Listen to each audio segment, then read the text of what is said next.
Chapter 593. The upright Liszt was patiently listening to the Siren Chi's reflections on his book, Speculations on the Correlation Between Magic Net Nodes, Elves and Dragons. He had mentioned his conjectures about the magic net to Chi many times, so Chi was able to provide feedback as soon as he finished reading this theoretical work. Brother, Chi thinks that the magic net is not a net, but a field, although it is indeed like what you described, similar to a spider web producing nodes. Field? Liszt was a little puzzled. He did tell Chi about electromagnetic fields because this world also had a compass. When he explained why a compass was a guide, he used the concept of the Earth's magnetic field. Then he explained electromagnetic fields such as magnetism generating electricity, electromagnetic induction, and so on. He didn't expect Chi to not only remember the field, but also use the field in the concept of the magic net. She continued, Brother said that objects moving in a magnetic field can cut magnetic induction lines and generate electric currents. Yes, I did say that, Liszt replied vaguely. In fact, he had graduated for too many years without touching a physics book. He was already vague about many physics concepts and didn't know whether his statement was correct or not. If he hadn't wanted to inspire Chi's understanding of the truth, he would have been too embarrassed to bring out half a bowl of water. If he remembered the concept wrong, he would have made a fool of himself. So Chi thinks that the magic net is a field that shrouds our world, that casting spells is using magic arrays to cut magnetic induction lines, and that magic is the electric current phenomenon generated by electromagnetic induction. This explanation felt very folksy. Liszt couldn't help but ask, Chi, do you have any basis for making these inferences? Chi shook her head. I don't have enough evidence to prove this for the time being, but Chi has been reading a lot of magic books recently and listening to my brother talk about a lot of esoteric knowledge. I also studied a lot of natural magic. There are a lot of experiences brewing in my brain. But, she said with some distress, the concept of the magic net being a field is my vague inference, but I can't prove whether the magic net is a net or a field. Brother, I have a lot of knowledge now, but I don't know how to deal with it. Many of their theories conflict with each other. Liszt had a flash of inspiration. Chi learned to write books with me. Ah. Writing books is what all mages do. Even the magic apprentices who only know how to cast fireballs know to publish books. You're already a great sorcerer, but apart from a few spellcasting books, you haven't written any magic books yet. Now you should organize your brain and create a book. As a historian, magic theorist, aura theorist, sociologist, musician, and playwright, Liszt had rich experience in writing books. As a sociologist, he carefully studied the social system of this world and divided it into 5 classes: upper nobles and lords, middle and upper magicians, knight, officials and artists, middle and middle technicians, mercenaries, middle and lower castle servants, craftsmen, merchants and workers, and lower serfs. As a historian, although his book Dragon's War in the Wild had been abandoned, after reading many knight novels and magic books, he had sorted out a broad thread of civilization. Furthermore, they had made many historical inventions to fill in the missing important parts of this world's history. Once published, they would be destined to provide a lot of material for later generations of historians. As a musician, although his Liszt's piano works collection only has a few pieces such as To Alice, With You, The Swan of St. Saëns, and so on, his piano skills can't be considered proficient. But every time he played the piano, a large number of aristocratic ladies would take the initiative to throw themselves into his arms. As long as he continued to study, becoming the king of the piano was just around the corner. As a playwright, he had not yet published any plays, but under his guidance, a new type of drama was created. This kind of drama in the form of a stage play had begun to become popular outside the Coral Island. As a magic theorist, his theory of 3-state magic array and reality interaction, triangle theory and unified demonstration of magic array structure, as well as the latest speculation on the correlation between weave nodes, sprites and dragons would undoubtedly occupy a place in the history of magic development. As a Chi theorist he was even more amazing. The book Liszt's Earth Codex had become a treasure of the Tulip family. Although Liszt's Earth Codex had not been divulged, it was absolutely pioneering. It used a scientific method to summarize the essence of taking drugs, which was amazing. And he was still working on the even more amazing Liszt's Dragon Taming Handbook. Once completed, the world would change color. At this moment, Liszt, who had many titles attached to him, analyzed very seriously, writing books is not a waste of time. Through writing books, one can better summarize the results of one's research, sort out the thoughts of the brain, and make the chaotic thoughts orderly, thereby obtaining more inspiration. After listening to his explanation, Achi couldn't help but nod seriously. Well, Big Brother is right. Achi has learned too much and stuffed it into her brain without sorting it out. It is time to organize them into a book. Very well, I look forward to your book. It just so happens that the white paper workshop in the territory is developing a new type of paper. When the time comes, I will use the new white paper to publish a book for you. Let more people know the name of Acheloid's truth. Hee, thank you, Big Brother. Her research on nature magic had not been thorough, and Achi had to start writing a book. Her days were so busy that she didn't even have time to swim in the sea. Fortunately, she still had a mission, which was to go to the Dodo Island every few days to catch a large amount of fish for Charmander. This journey was the best time for her to relax, get close to the sea and cleanse her soul. After returning, she had to continue researching magic, writing books and organizing knowledge. List was also very busy, but most of the time he was busy blindly. After leaving Achi's place, he went to the Mage Tower and brought his latest book to Crazy Truth for reference.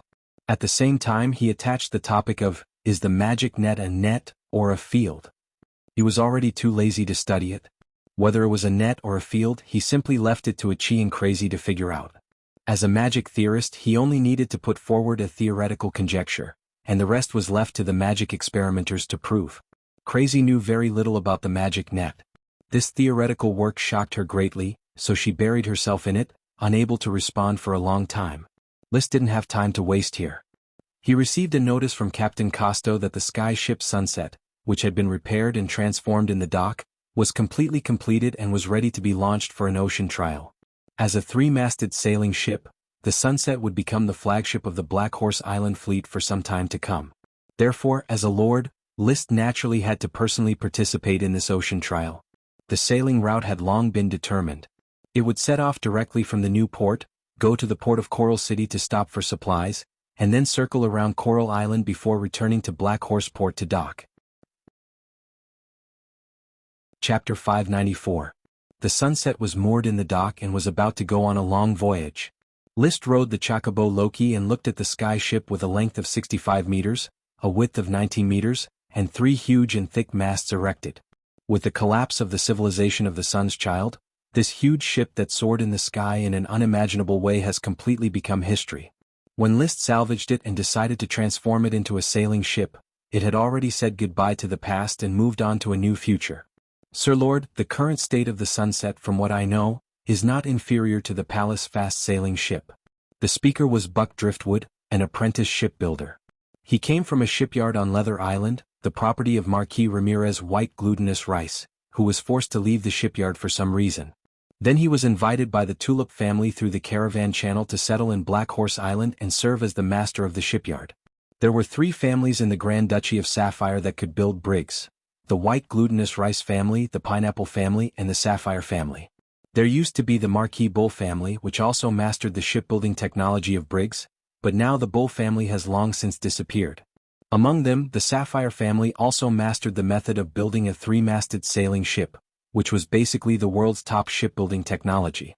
It was strictly confidential and could not be leaked. It was impossible for ordinary nobles to poach people from the Sapphire family to build ships.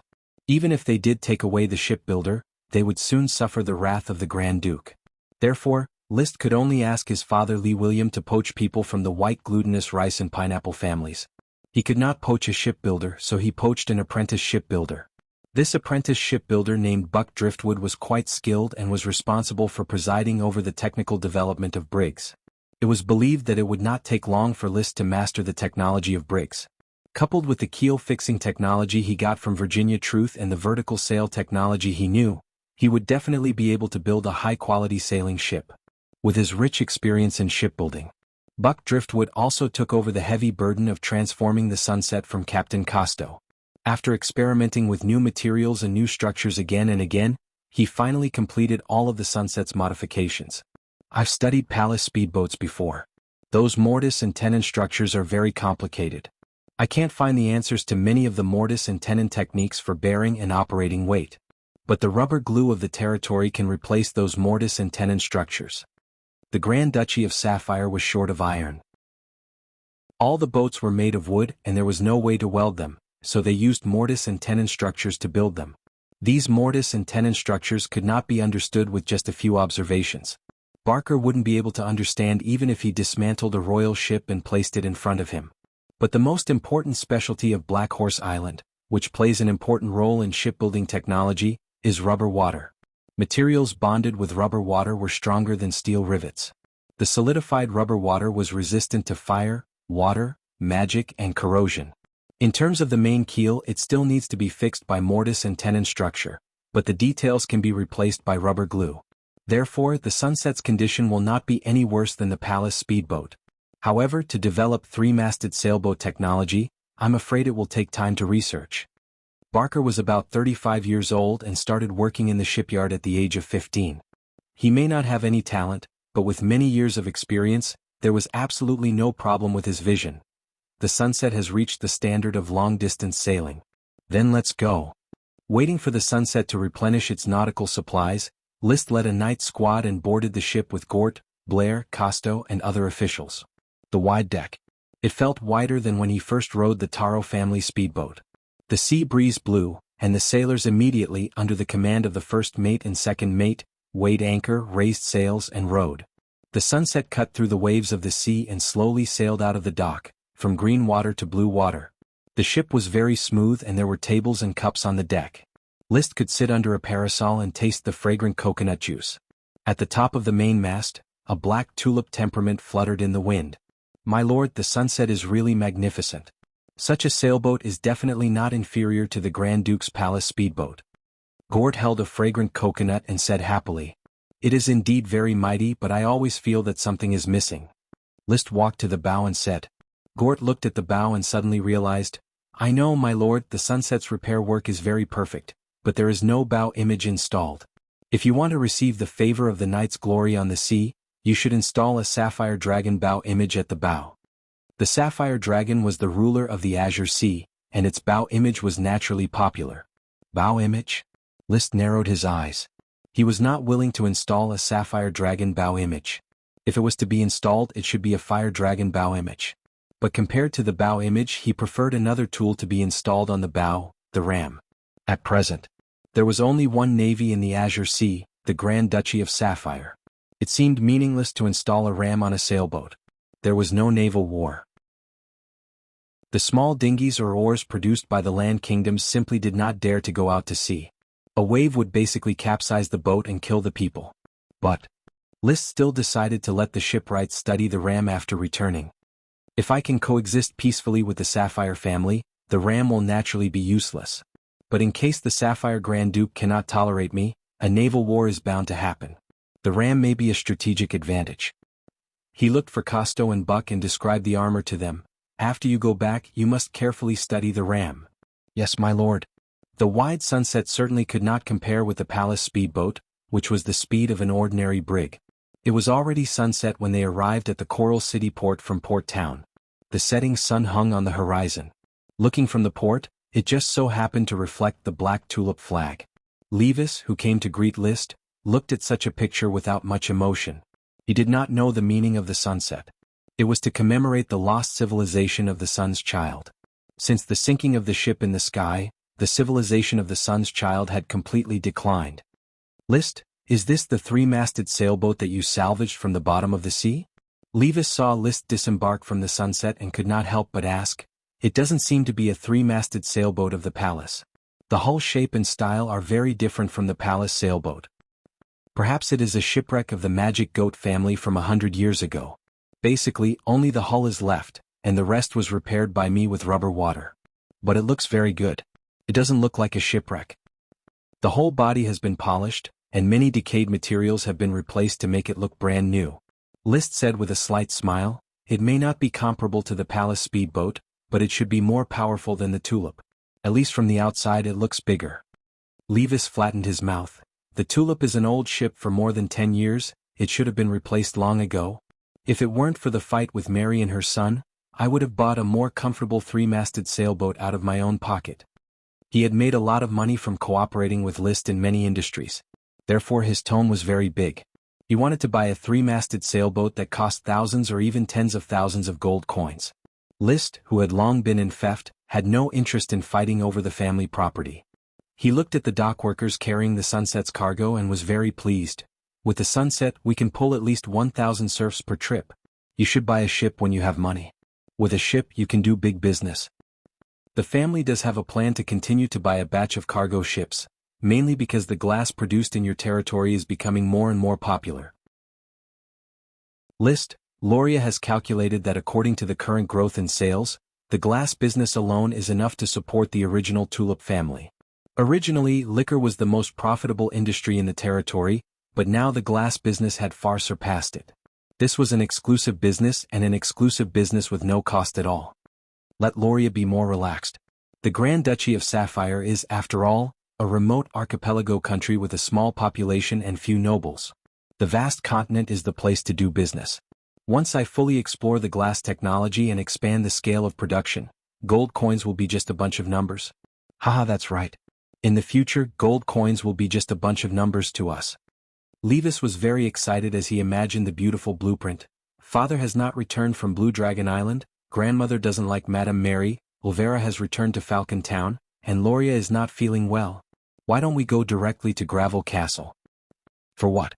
An interesting party. Levis showed a lascivious smile. Liszt calmly shook his head. Brother, how many times have I said that I don't like this kind of party? I will rest at Tulip Castle for the night and return by ship tomorrow morning.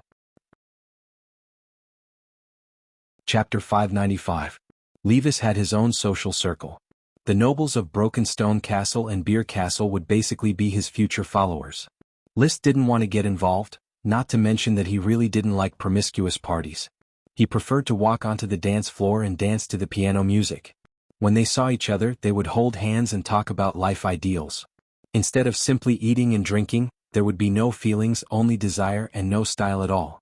He first went to the small castle next to Coral City and chatted with his grandmother, mainly to observe Madame Penelope's potted plants for signs of breeding sprite worms, but he didn't find anything. In fact, he didn't tell Madame Penelope about the sprite worm bred by the stone flower. He understood that the smoke mission was the only reason why Madame Penelope's potted plants were so magical, so he didn't want Madame Penelope to continue to be obsessed with potted plants. The old lady should watch more stage plays, have tea parties, enjoy the afterglow of life, and take care of potted plants in her spare time. After resting in Tulip Castle for a night, they set off early the next morning. The voyage went smoothly, and they arrived at Black Horse Port before dark, completing the Sunset's first ocean voyage. After the accompanying apprentice shipwright, Buck Driftwood, inspected the Sunset system, he said, "My lord, the Sunset structure is up to standard, but there are still some areas that are worth improving. After a week of reinforcement and modifications, it can basically be finalized." Very good.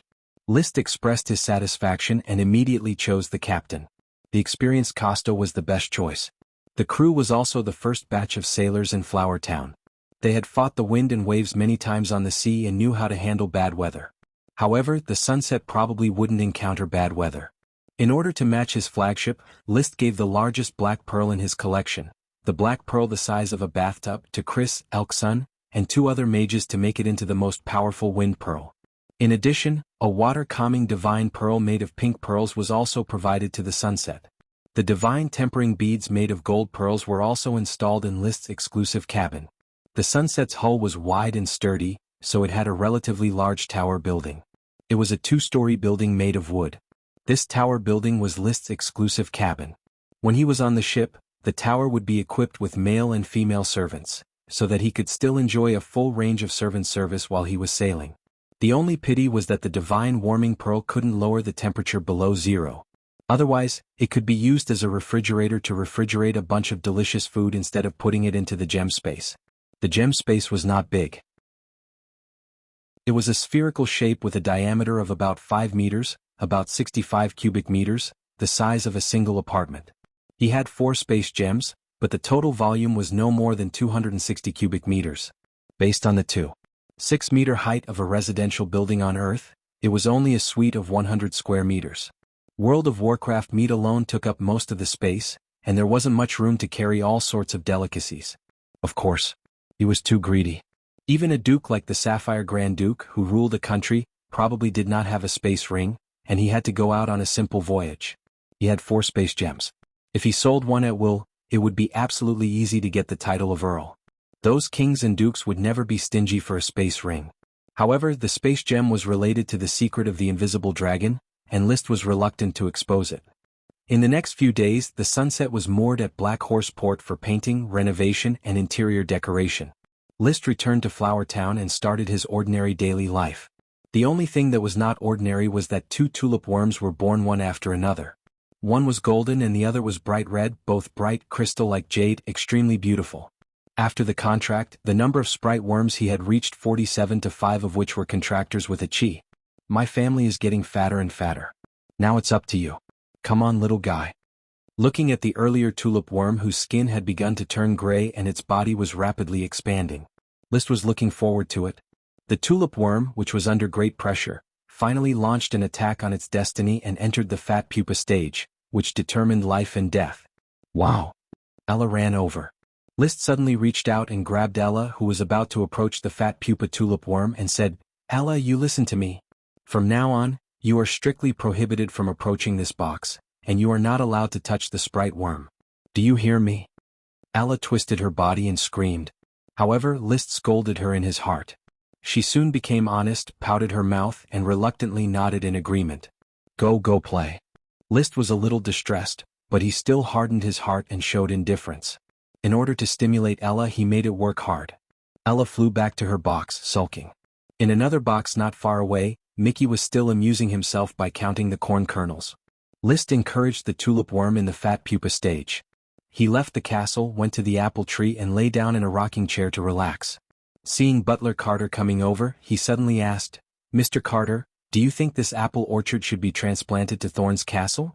I will definitely live in Thorn's Castle in the future. Without an apple orchard, I always feel that something is missing." Butler Carter put a cup of green tea on the apple table and said with a smile, "Master, you can now plant apple trees in Thorn's Castle.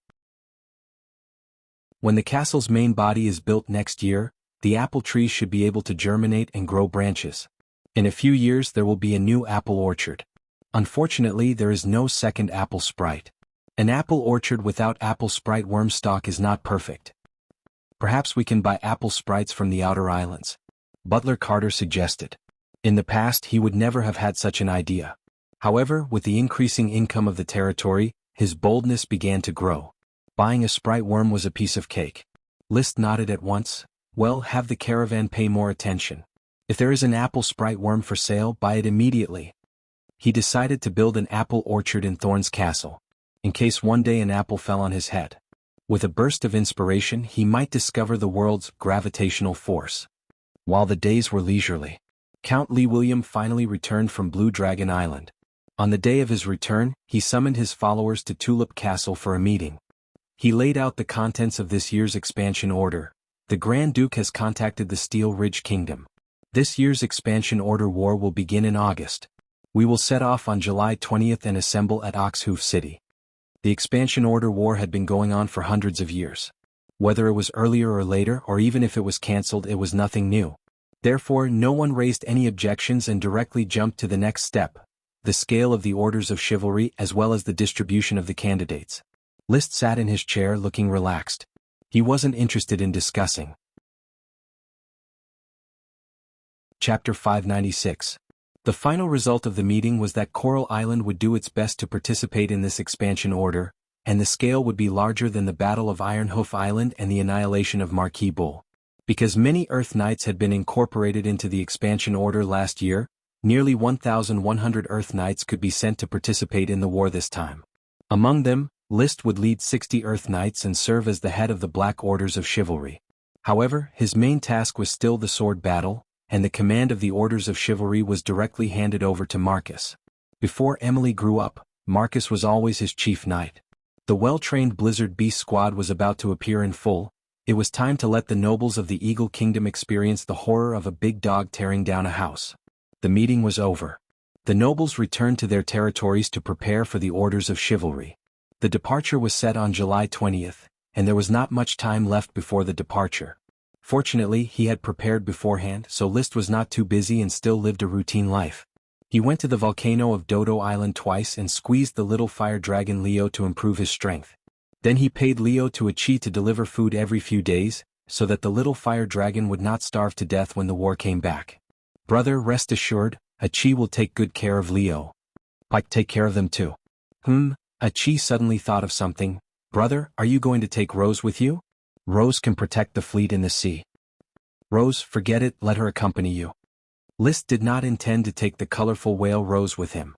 Except for the 20 days of round trip, he was not at sea for the rest of the time. The battle still took place on land and Rose could not help much. By the way, Achi, have you started writing a book? Achi is sorting out the books to be written. There are too many ideas and I have to write a lot of magic books. When brother returns from the war, Achi can almost write a part of it. Then when I come back I will enjoy Achi's work. In the blink of an eye. It was almost the day of departure. The affairs of the territory had all been arranged, no matter how big or small, and the officials had got to coordinate the overall situation. Although they might not be very aggressive, at least they could ensure that everything went on as usual. The knights would be controlled by Paris, who would do her best to ensure the safety of the territory. At the same time, Achi would also be on guard in secret. Paris's fighting power in the form of a black dragon gang could not be underestimated, and Achi was a water magician. Her fighting power in the water was very strong. If pirates were to attack Black Horse Island, Achi would be able to solve it alone. Standing in the middle of the sea, Achi cast several high-level spells in turn. Without the Sky Knight to block them, there was no way to stop her. The rats sent in the dark would also have nowhere to hide under Paris's search. It was extremely easy for Paris, who was invisible, to investigate a person. Coupled with the great magic caster of the Magus Tower, Crazy Truth, there was no need for List to worry about the safety of the territory. The only thing that made him uneasy was the tulip worm. The tulip worm was motivated by pressure. After entering the fat pupa stage, even if List encouraged it every day, its magic still withered day by day.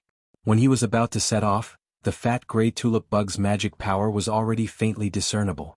It's dangerous. It won't fail, right? List was nervous. He could no longer feel the emotions of the tulip worm, and the desire to survive had almost disappeared. No matter how he tried to contact it, there was no way to activate the response of the tulip worm. Why is this happening? It is clear that the smoke mission has stirred the threads of fate, but the tulip worm still continues to wither? His face became more and more serious. The fat pupa stage of the tulip worm in the castle was obviously continuing to wither. In the tulip field of the flower farm, the tulip worm stalk also began to curl and turn yellow, its leaves gradually withered, and the flowers on top of its head became dispirited. Even if List constantly tried to add fertilizer, sprinkle jade powder, and even grind many magic potions of chaos magic power to replenish the worm stalk's magic power, it was still impossible to reverse its decline. In the end, under List's helpless gaze the night before departure, the fat pupa stage of the tulip worm's magic power had completely dissipated. With a light touch, its fat body immediately turned into ashes, disappearing into the air. The tulip field's tulip worm stalk also dissipated with the wind. Since his transmigration, this was the first time his sprite had died. The evolution had failed, and it was as if it had been completely erased. Apart from his memories, there was no trace of the tulip worm left behind. Master. Standing behind List, Carter softly called out, wanting to comfort List. For non-contractors, the death of a sprite worm did not affect them too much. They had not experienced the wonderful feeling of telepathy, and naturally did not have deep feelings. For many people, the failure of sprite evolution was a very normal phenomenon. There was only a 1 in 10 chance of a sprite worm evolving into a lesser sprite. Most sprite worms could not survive this evolution. Like Ella and Mickey in the castle, there was no other way to explain their successive evolutions except for the knight's glory. Even many lesser aristocrats would suppress the evolution of sprite worms. They would rather the sprite worm live for 10 years and die of old age than die prematurely because of evolution. I'm fine, Mr. Carter. I just feel a little uncomfortable. List looked at the empty box, took a deep breath and said with great enthusiasm, "It's just a sprite worm. When I was a child, I saw many Tulip Castle sprite worms fail to evolve. There will be more and more such situations in the future. Yes, people have to live, age, get sick and die. The same is true for sprites. I will leave tomorrow. The castle will be handed over to you. Please rest assured, Master. There is nothing to worry about. As for the seaside villa, according to my previous arrangement, occasionally send someone to clean it, and do not let people approach it casually." Butler Carter nodded and said, "As you wish, Master." List turned his head and smiled. "I know what you are thinking, Mr. Carter. I have a lot of secrets and I believe you will keep them for me, right?" His behavior was different from that of ordinary people. As a trusted butler, how could Carter not notice it? The grizzled Carter smiled playfully. From the Sapphire Grand Duke to the serf in the farmland, everyone has a secret. Master's secret is Carter's secret, hidden in the castle's cellar. There is only one key to open it, and it will accompany Carter to be buried in the soil. You will live a long and healthy life. List smiled knowingly. Don't work too hard, take care of yourself. My castle can't do without you. Leave the trivial work to the servants. Chatting with Butler Carter eased the depression in his heart. After List returned to the study, he sat in a chair and pondered for a moment before summoning the smoke mission. This was the first time he failed the mission. He did not know what changes would happen to the smoke mission. While concentrating, the faintly discernible and ever-changing smoke slowly rose and quickly twisted into serpentines. Chapter 597. This chapter is a reward for the leader, Dusk's battle song. 1 chapter for now and 11 chapters in the future. Come to think of it, Warsong had gotten 3 accounts and all of them had become leaders. The mission failed. The smoke mission, which had been going smoothly, failed for the first time. As early as when he first discovered the smoke mission, List had thought about what would happen if the mission failed. However, he was afraid of leading to an unpredictable outcome. He had been working hard to complete the mission or change the mission. Coupled with the generous rewards of those missions, he was really reluctant to let it fail. Even this time, the tulip worm evolution, List did not want to fail. However, he still failed. He stared at the smoke serpentines that had begun to change without blinking, waiting for the latest change. Slowly, the twisted smoke began to form new serpentines. Mission: when good luck is used up, bad luck will replace it. If you often walk by the river, how can you not wet your shoes? But you have to learn to grow in adversity. Like a seagull facing a storm, please defeat the bad in the dark. Reward: Bloody Mary. There is still a mission? When good luck is used up, bad luck will replace it. List felt surprised. He had considered that the smoke mission would be far away from him, or cause serious injuries. He did not expect that just a few words expressing good luck would become bad luck, and then asking him to defeat the bad in the dark. After the mission was completed, there was still a reward. There was basically no change. He was somewhat disappointed and inexplicably relieved. He was very satisfied with the form of the smoke mission and did not want any changes. Immediately, his attention was focused on the mission. What is the bad in the dark and what is Bloody Mary? I seem to have heard of Bloody Mary. It seems to be a cocktail? I remember that in many movies, there is a cocktail called Bloody Mary. Are you giving me a new cocktail recipe? Bloody Mary had been interpreted as a cocktail. As for the bad in the dark, List did not quite understand. He thought it was some kind of bat-type World of Warcraft, or was it referring to vampires? In the night novels, there were stories involving vampires, special humans who could turn into bats. Ghosts, liches, and sirens had all been proven to exist. He believed that vampires definitely existed. In Curtis Truth's notes, vampires were also mentioned alongside sorcerers. He seemed to be a special kind of spellcaster like the druids. So, some vampire is carrying the Bloody Mary cocktail recipe with him and wants me to kill him and drop the recipe? List was not nervous. He was no longer an ignorant person. As a half-step dragon knight, as long as it wasn't a dragon knight, he was not afraid of any challenge. When will the bad in the dark night come? He waited for the latter half of the night, but there were no bats in the night. He patrolled around with his magic eye and even rode the chocobo Loki around, but still did not find any suspicious night bats. He didn't sleep well that night. But at dawn the next day he led the orders of chivalry to Tulip Castle, but there were still no bats in the dark night. He no longer waited. Perhaps the bats in the dark night would attack him on the way. As for attacking the territory, List could only hope that Paris, Chris, and Achi could stop them. He had already told his butler, Carter, that if the territory encountered any danger, he should immediately escort the elves to the castle by the sea and continue to blow the horn he had specially placed. When the time came, Achi would hear the sound of the horn and protect these elves. He believed that the elves hiding in the water could survive safely. Protecting the elves was equivalent to protecting most of the territory. The fleet set off at the port of Coral City. List did not follow the count on the Tulip family's largest three-masted sailboat, the Tulip. He stayed on his sunset, enjoying the comfort of the constant temperature air conditioning. When he arrived at Oxford City, there was still no movement from the smoke mission, and the bats in the dark night did not show their whereabouts. I talked to Achi. If there are vampires attacking the territory, she will quickly come to inform me while protecting the elves. With Achi's speed and strength, there should be no danger in the sea. If there is a situation, she should come and tell me. There should be no problem. Black Horse Island was a 4-day voyage from Oxfoot City.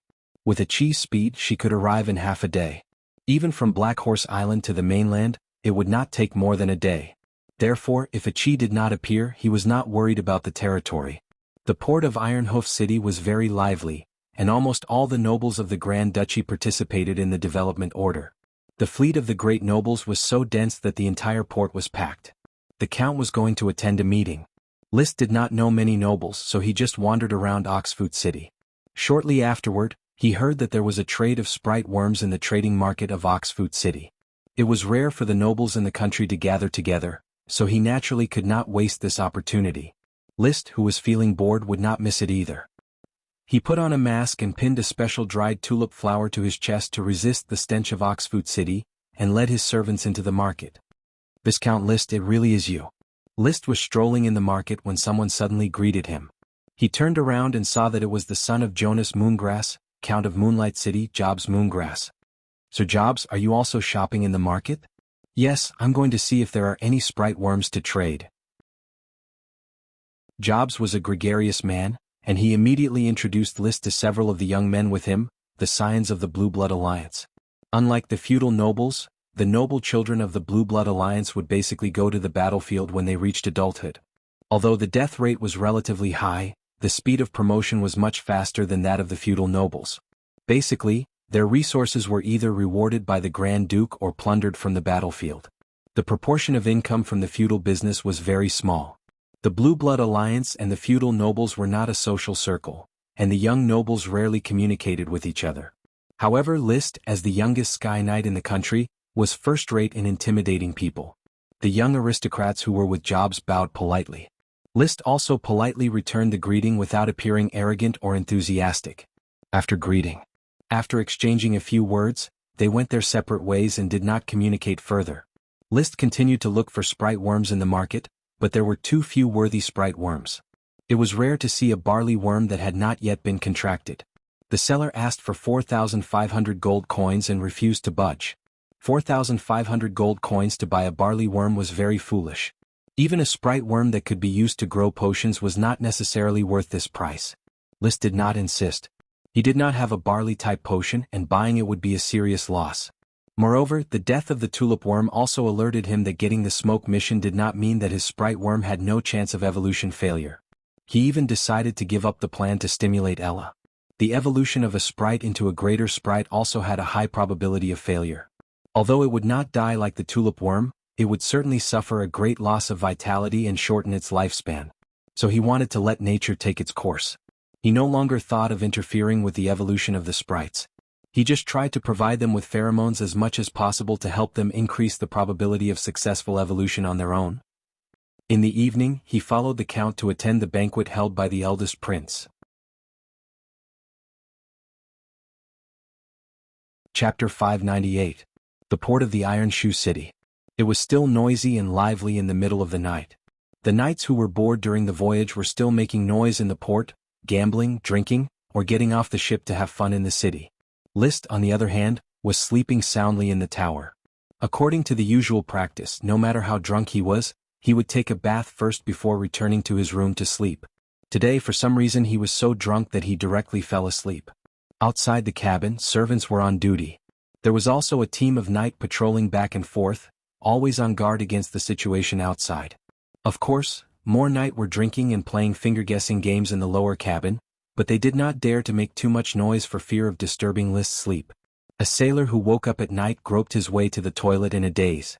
The urinal facing the sea was filled with water. One could imagine how filthy the port of the Iron Shoe City would be the next day. Almost all the ship's toilets discharged directly into the sea. It sounded disgusting, but the sea had the ability to purify. After all, those fish and shrimp also needed to defecate and pee, and the excrement and urine would still be discharged directly into the sea. Because of this pollution, List deliberately anchored the Sunset outside the port to prevent it from being suffocated to death by the accumulated stench inside. After the sailor finished peeing, his whole body relaxed and he shuddered. He put on his pants and walked back. Suddenly he felt a bird fly past him and jumped in fright. Damn, what kind of stupid bird is it? It's so late at night. After cursing, he returned to the cabin and continued to sleep. But what he did not see was. It was not a bird but a pitch-black bat with blood-red eyes. The bat flew around the sunset, finally determined the direction, and quietly landed on the glass window of the small tower. Hanging upside down, its head just passed a bit of the glass and could see into the room.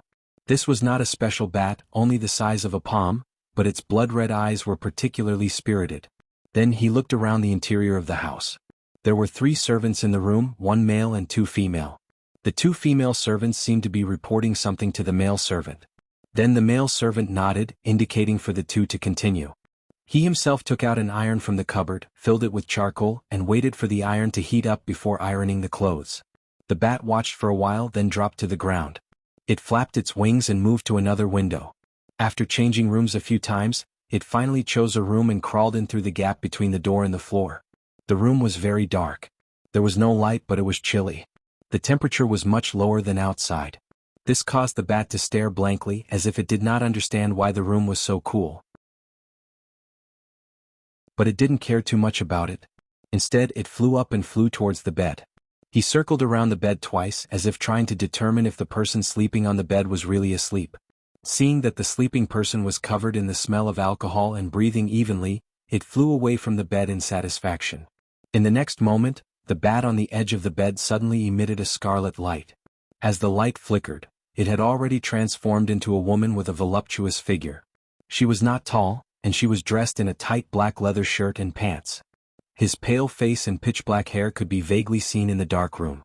His blood-red eyes were very clear as if they were glowing. The bat turned into a woman. She stood on the edge of the bed and took out a small syringe-like tool from her bulging chest. Then she bent down as if she was going to use the syringe to collect some blood from the person sleeping on the bed. But just as she was about to do it, the person who was sleeping suddenly stretched out his hand and directly strangled the female bat's neck. Then there was a burst of light. It was unknown when, but a crystal lamp was placed on the head of the bed. The light quickly illuminated the room and the owner of the arm that was strangling the female bat's neck. It was Liszt, who fell asleep after returning from a drunken stupor. His starry vortex-like pupils were full of indifference and mockery, and a faint mocking smile hung on his handsome face. The bat in the dark, I thought it was some terrifying existence, but it turns out it's just a sneaky vampire. Tell me, who are you? From his tone, it seemed that he knew about the female bat's invasion. And it was true. He had been thinking about the dark night bat for the past few days, so he did not relax his vigilance at all. There was no warning from the territory, and it was unlikely to encounter bats during the voyage. After thinking about it, Oxford City was the best place to encounter the dark night bat. That was why he tried to attract the dark night bat by pretending to be drunk. The alcohol went to his head, and he could easily get rid of it by running the dragon's chi. Originally, he just wanted to give it a try and did not have much hope. Unexpectedly, in the dark room when he cast magic eyes, he saw a blood-red bat circling around the tower. So, he pretended to be asleep. Lying on the bed, his body was tense and he was already ready to fight. When the bat flew on the bed, he intended to catch it, but in the end he did not act rashly and waited for a moment. Then he saw a magical scene. The bat turned into a living woman. Sure enough, it was the legendary vampire who could switch between human and bat at will. Under the light, the appearance of the female vampire was clearly revealed. She had wavy black hair, blood-red pupils, and a pale but beautiful face. The coquettish red lips were slightly open because Liszt was holding her neck. She had white teeth, but there were no fangs that the legendary vampire should have. Under the tight leather clothes and trousers was a curvy body, full breasts, plump buttocks, and quite sexy. Why don't you answer my question? Liszt was not intimidated by the vampire. He pinched her neck and showed no mercy. But the female vampire suddenly stuck out her tongue, licked her lips, and forced a smile. Then her body exploded with a bang. The blood-red light flickered, and she turned into hundreds of small bats, frantically fleeing in all directions. In an instant the whole room was filled with bats. The flying bats interfered with the line of sight, and some even took the initiative to attack Liszt. Want to escape? Liszt's chi surged and his body rushed forward like a sharp arrow. He caught a bat that was about to get out of the door. Among all the bats, the light on this one was the brightest. After catching it, he turned around and punched. The surging chi turned into flames, burning the bats in the room. One by one they exploded into blood-red light. In the blink of an eye, there were only 2 or 3 bats left in the room. They were still flying randomly, but they did not dare to approach List. As for the bat in his hand, it hissed and screeched, struggling to escape from his grasp. But although List did not tighten his grip, he released a rich high-level fire attribute Dragon Chi, easily defeating the blood-red magic released by the bat. Stop struggling. Do you think you can escape from my hands? As the number 1 person under the Dragon Knight, List felt that his strength was unfathomable. How could a sneaky vampire escape from his hands? No matter which Knight novel, vampires did not seem to be very strong, except for their strange movements. From the few encounters just now, he had already estimated the strength of the female vampire. Her physical quality was very weak. Obviously she was not a knight, but a spellcaster similar to a magician. Chapter 599. Although the movement in the room was short, it still alarmed the squire who was guarding outside, and he quickly came to inquire. "My lord. There's nothing wrong. Go back to your post." List did not intend to alarm the others. He wanted to figure out the identity of the vampire first. After the squire retreated, he looked at the bat that had stopped struggling and gently let go of his hand. The bat that fell to the ground suddenly burst into a blood-red light and turned back into the female vampire in a tight leather suit. She did not run away again. Her pale face looked calm, but there was disbelief and fear in her eyes. But soon her eyes returned to normal, and she used a smile to cover up her emotions. "As expected of the Grand Duchy of Sapphire, the youngest Sky Knight, you are very strong." She spoke in Serpentine, but it was very poor, and there were grammatical and order errors. Obviously she was not a person of the Grand Duchy of Sapphire, a vampire. "Of course I am very strong, but let's talk about you. What is your identity?" List smiled slightly. Despite the assassination, he still showed a very gentlemanly demeanor. "Speaking of which, I have always believed in the existence of vampires, but this is the first time I have seen one with my own eyes. I was just passing by. Do you believe me, Lord Viscount?" "Of course not.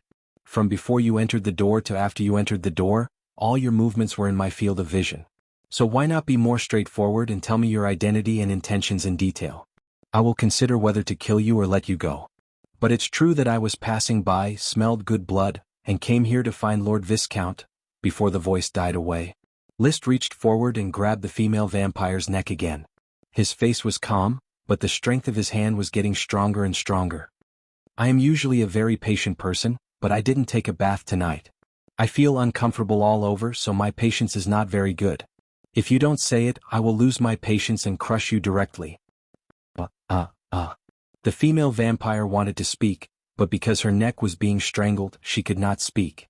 List did not seem to have any intention of letting go. He continued, "I am indeed very interested in your origin, but sometimes I can't control myself. I like to kill people indiscriminately. If you want to run, go ahead. If you can get out of this house, consider it my loss." After finishing his speech, he finally let go of her. Cough, cough. The female vampire coughed hard for a moment, her full chest trembling. It was indeed fascinating. "Lord Viscount, you are so cruel. Even women are cruel to you." List said lightly, "Keep talking nonsense. You're testing my patience." There was nothing the female vampire could do. She was struggling and hesitating, and she did not speak again. List did not urge her. He just looked at her, but his thoughts were elsewhere. He summoned the smoke mission, wanting to see if there were any hints for the smoke mission. However, there was something strange. There was no change in the smoke mission, indicating that the mission was not yet completed. Didn't I defeat the bat in the dark? List looked at the female vampire behind the smoke and frowned slightly. He was a little confused about the smoke mission. Could it be that he had to kill this female vampire to complete the mission? Such a frown and the murderous intent in his eyes. The female vampire, who was already struggling, made a decision in an instant. "Lord Viscount, my name is Elizabeth Black Knight. I am a Black Knight vampire from the Eagle Kingdom. I am from... You can speak wind language. I can understand it." "Well, my name is Elizabeth Black Knight. I am a mixed-race vampire from the Black Knight family. As for the Black Knight family, I am the vampire servant of His Highness Alonso Cyclamen." Elizabeth Black Knight. After she began to speak wind language, she no longer stuttered and could express her meaning clearly.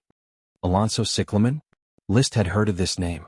The title page of Marquis Bull's book about dragons had His Highness Alonso Cyclamen. So he asked, "Who is Alonso?" "He is a Marquis of the Eagle Kingdom.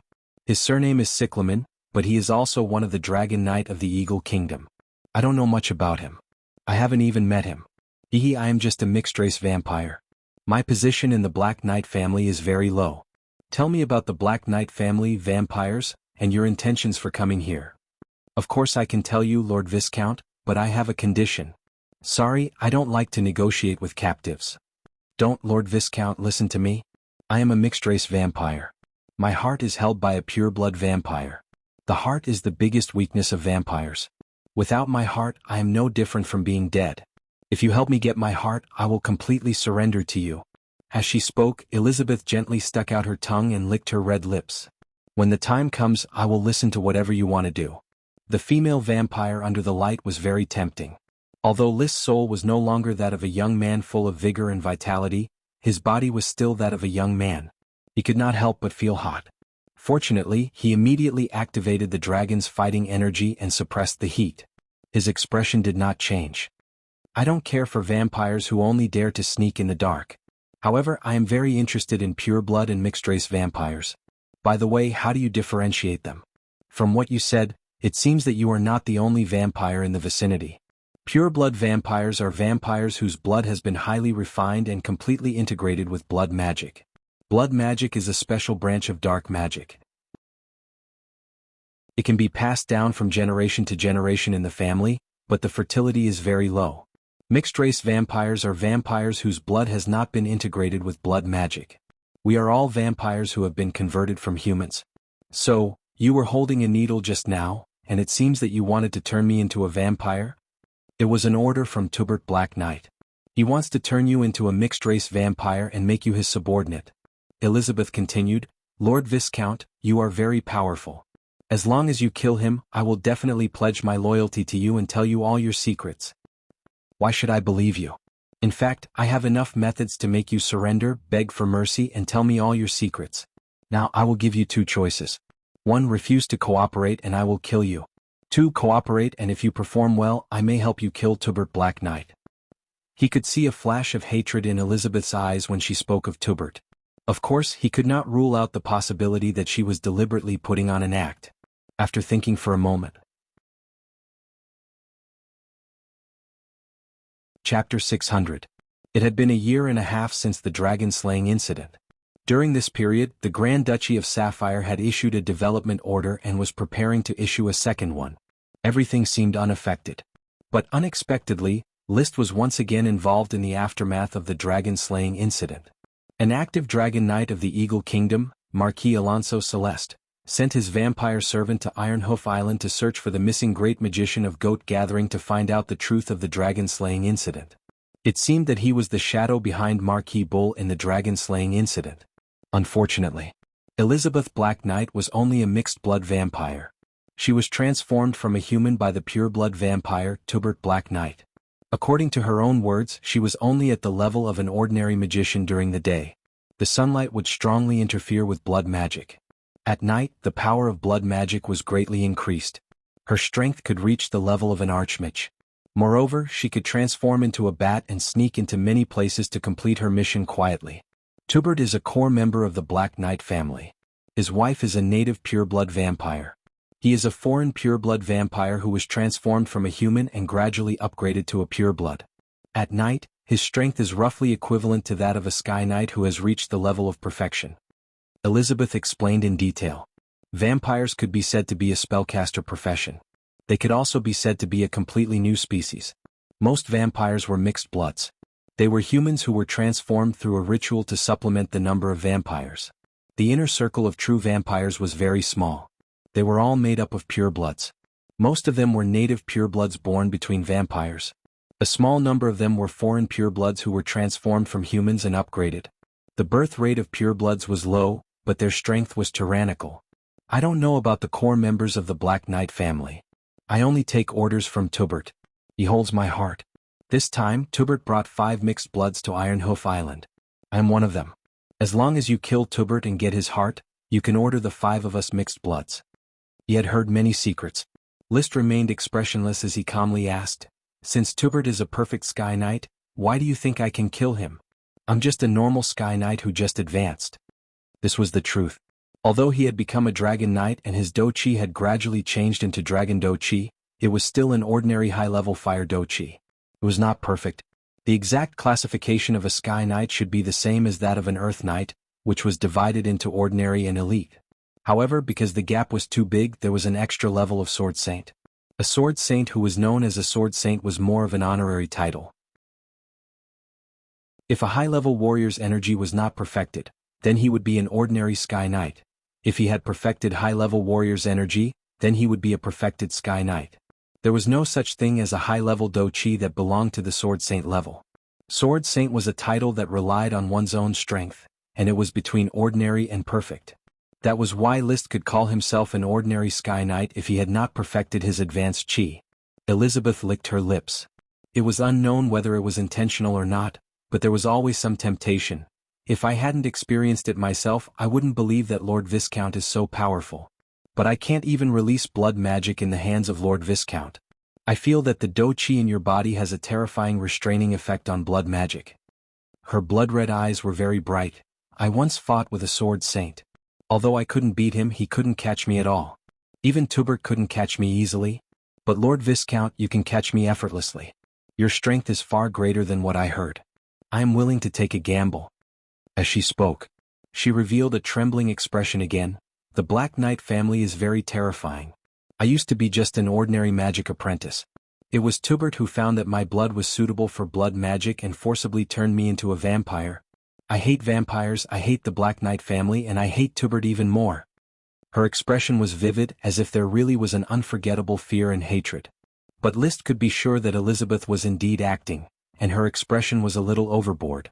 So her words could only be taken for a moment and not taken seriously. However, defeating Tubert Black Knight was probably a mission that had to be done. After all, he had already caught Elizabeth, but the smoke mission was still not completed, which meant that the bat in the Dark Knight was not only Elizabeth, but also Tubert and the other 4 mixed bloods. According to the information provided by Elizabeth, Tubert's strength was probably equivalent to that of a perfect Sky Knight, which was not enough in front of List. Even if the other 4 mixed bloods in Elizabeth were added, he wouldn't have any trouble dealing with them. But vampires were, after all, strange. Perhaps Elizabeth was sent by them as bait to lure List into a trap. He was not yet an invincible Dragon Knight, at most a half-step Dragon Knight. Not only had he not ridden a dragon, but he was also not yet an adult. Even his strength was inferior to that of Marquis Bull. He still had to be careful. Elizabeth, how can I trust you? Viscount, what else do I need to do to make you trust me? I'm even willing to do anything for you. Try not to act in front of me. You may not believe it, but I often instruct the actors in the theater in my territory on how to act. Tubert can control you with his heart, but I can't. How can I trust that you're not lying to me? Or that you won't betray me when I kill Tubert?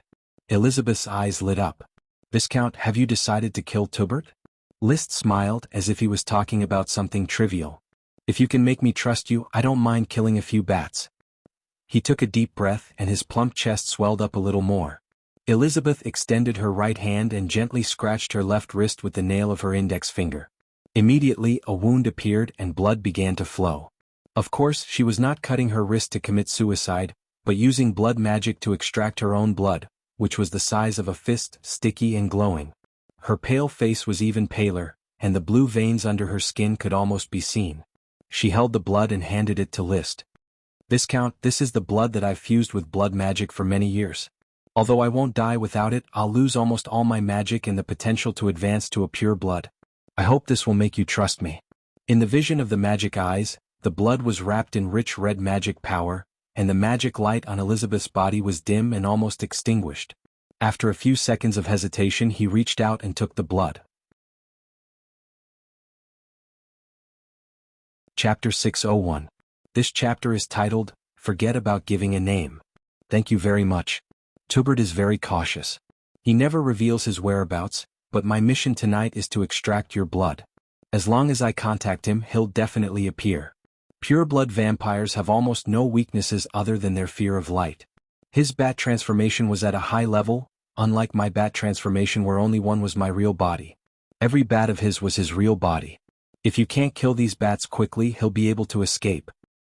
However, I have indeed made preparations. After killing him and absorbing his heart and blood, I will be able to become a pure blood. This is a bloody net, a magical equipment that I asked a great mage to weave for me. It can trap bats. As long as you're fast enough, Lord Viscount, Tubert won't be able to escape, Elizabeth said. She searched the chest area of her leather jacket for a while and took out a folded red net, handing it to List. Speaking of hand speed, List was definitely not slow. However, he was curious. You hid everything on you? Why can't I tell? Elizabeth slowly stroked her chest and smiled. Please don't doubt my generosity, Lord Viscount. His mouth twitching, List ignored the female vampire's teasing. Where did you hide your clothes and these things when you transformed into a bat? The strength of blood magic is that it can transform special items with blood magic, but it can only accommodate a small number of items.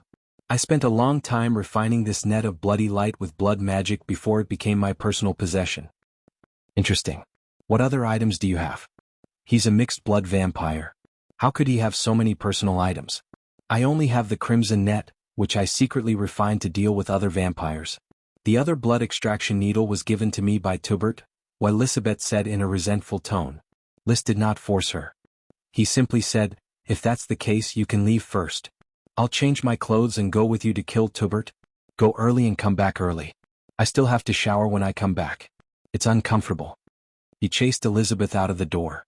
Firstly, he did need to change his clothes. Secondly, he wanted to see if the other party would try to escape.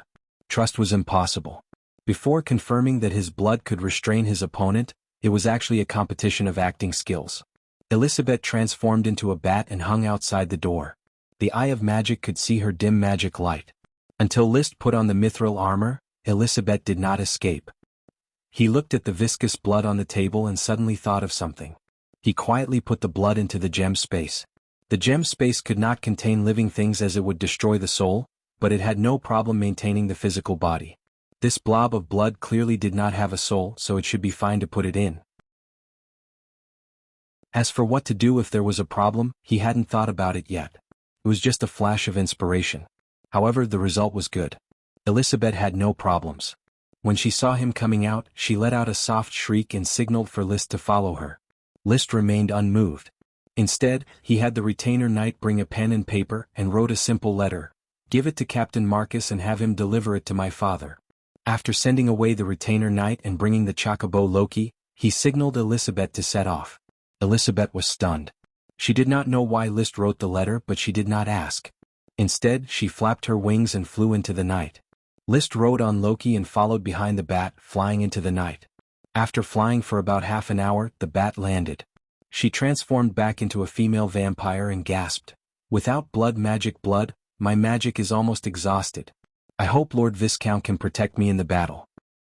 No problem. By the way, did Lord Viscount just write to your father, the Sea Wave Sword Saint? List looked at Elizabeth and said calmly, just to tell my father that if I am ambushed and do not return after midnight, he should immediately tell the eldest prince about the vampires lurking on Iron Hoof Island. I believe the eldest prince will be very interested in vampires like you. Elizabeth opened her mouth and sighed. Lord Viscount is really cautious.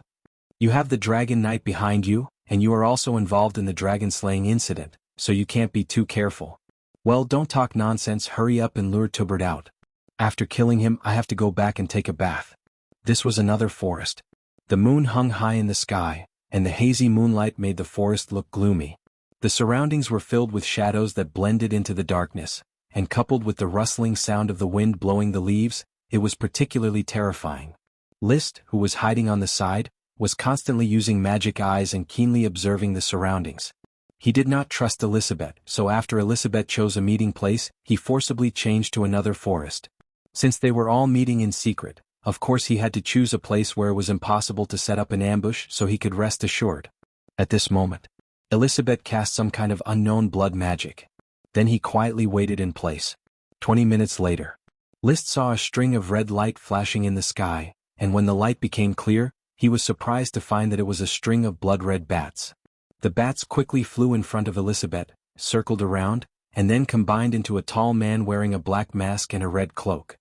Mary, you called me in such a hurry, is it because the mission is completed? The male vampire was obviously Tubert Black Knight, and his voice was very hoarse.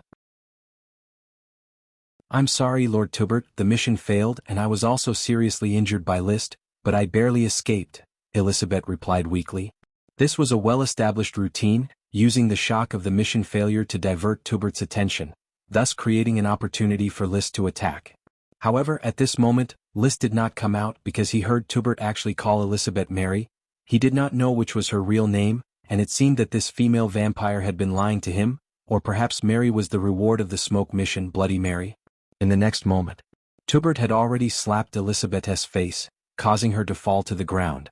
"Useless, you can't even do such a small thing properly," Elizabeth screamed. This was obviously a reminder to List that it was time to act. List thought for a while, but in the end he decided to kill Tubert first. No matter what tricks he had up his sleeve, it was a joke in front of his unfathomable strength as a half-step dragon knight.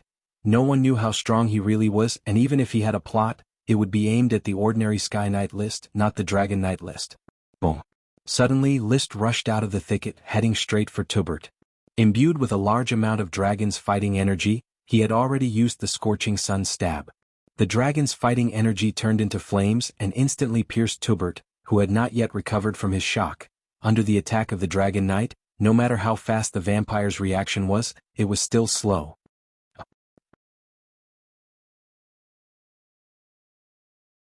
Chapter 602. Ah! The sword pierced into his heart, and Tubert let out a shrill scream. His body instantly exploded. Many of the blood-colored light was burned by the flames of the dragon's fighting energy and could not transform into bats. But there was still a large amount of blood-colored light that transformed into bats and flew in all directions. But the next moment, List had already taken out the blood net. Under the hood, almost all of the transformed bats were caught in one net. When the blood-red net touched the transformed bats, it made sizzling sounds of burning. The group of transformed bats squeaked from the heat. They tried to move left and right, but they couldn't escape. They could only stay where they were and get burned by the lingering flames. The duration of the dragon's fighting energy was getting longer and longer. "Lord Viscount, there are still 3 transformed bats that escaped." Elizabeth sat on the ground, her fingers pointing in 3 directions and shouting. Without her reminder, List had already noticed. He stood where he was, and at some point the swift shadow bow was already in his hand. 3 arrows were quickly knocked and shot out. It flew around in a triangular formation, and in a flash, it struck a bat that had transformed into a human and exploded. The transformed bats were blown into smithereens and dissipated. He turned around and shot another 3 arrows at a bat, causing it to explode. The last transformed bat had already flown far away, but List took out 3 arrows and shot first, then quickly pulled out another 3 arrows and continued to shoot. The 3 arrows behind quickly caught up with the 3 arrows in front. Under the guidance of the fighting energy, they collided with each other and drew a strange trajectory, catching up with the transformed bats in the blink of an eye. Boom! They hit and exploded. A cloud of smoke and fire slowly floated down from the air. The ultimate skill of multiple arrows, multiple phantom arrows, had never missed its target. It had been less than 5 seconds since Elizabeth's warning. Looking at the 3 bats that were trying to escape explode, the female vampire swallowed her saliva with difficulty. While shocked, she was extremely glad that she had made the right choice. The young Sky Knight in front of her was definitely not an ordinary Sky Knight. He was unbelievably powerful. With this kind of strength and age, if he were in the Eagle Kingdom, he would definitely be qualified to be selected as a Dragon Knight candidate by the royal family. In the end, he would become a serving Dragon Knight like His Highness Alonso Copernicus. The royal family did not always produce talented children. In order for the dragons raised by the kingdom to display their combat prowess, they naturally needed a Dragon Knight. Hence, the Dragon Knight candidates became the geniuses in the competition. The winner of the competition would become a true Dragon Knight and serve the kingdom. It would be easy for him to be conferred the title of nobility. In fact, as long as one succeeded in riding a dragon, they would be conferred the title of Earl. After accumulating enough military merits, they would quickly be promoted to Marquis. After accumulating enough military merits, it would be easy to become a duke. Although the dragon would be taken back by the kingdom when he retired, and the dukedom would also be taken back, his descendants would still have the status of a marquis, which would be hereditary. Duke was the title of a country's monarch. According to the rules of each country, dukes were not allowed to be conferred casually. Only a Dragon Knight who raised his own dragon could establish a Grand Duchy with the title of a Grand Duke. If the descendants declined for a long time, they would fall into a grand duchy, or even be removed from the country and reduced to an ordinary noble. The thought of the Dragon Knight echoed in Lisbeth's mind. She even suddenly felt a little pity for List. It was a pity that List did not live in the Eagle Kingdom or the Iron and Steel Ridge Kingdom. This amazing talent was destined to have no fate with the Dragon Knight. Of course, List did not know that Lisbeth was feeling pity for him not being able to ride a dragon. After he shot the 3 escaping bats, he had already taken the time to crush the bats in the bloody net one by one. In the end, these bats returned to the blood-red blood magic and recondensed into an adult male vampire who was bleeding from all 7 orifices. It was the pure-blood vampire Tubert Black Knight. Ugh ugh ugh, Tubert could not move at all. All the bones in his body seemed to have been crushed. Or perhaps it was the restraining effect of the dragon's fighting that caused problems in the recovery of his body. He was as limp as mud. There was a vague sound coming from his throat, but he could not say a complete sentence or a complete word. His eyes were also a little unfocused, unable to focus. What's wrong with him? List turned around and asked Lisbeth, who was still in a daze. I just attacked, why does he look like he's about to die? Ah.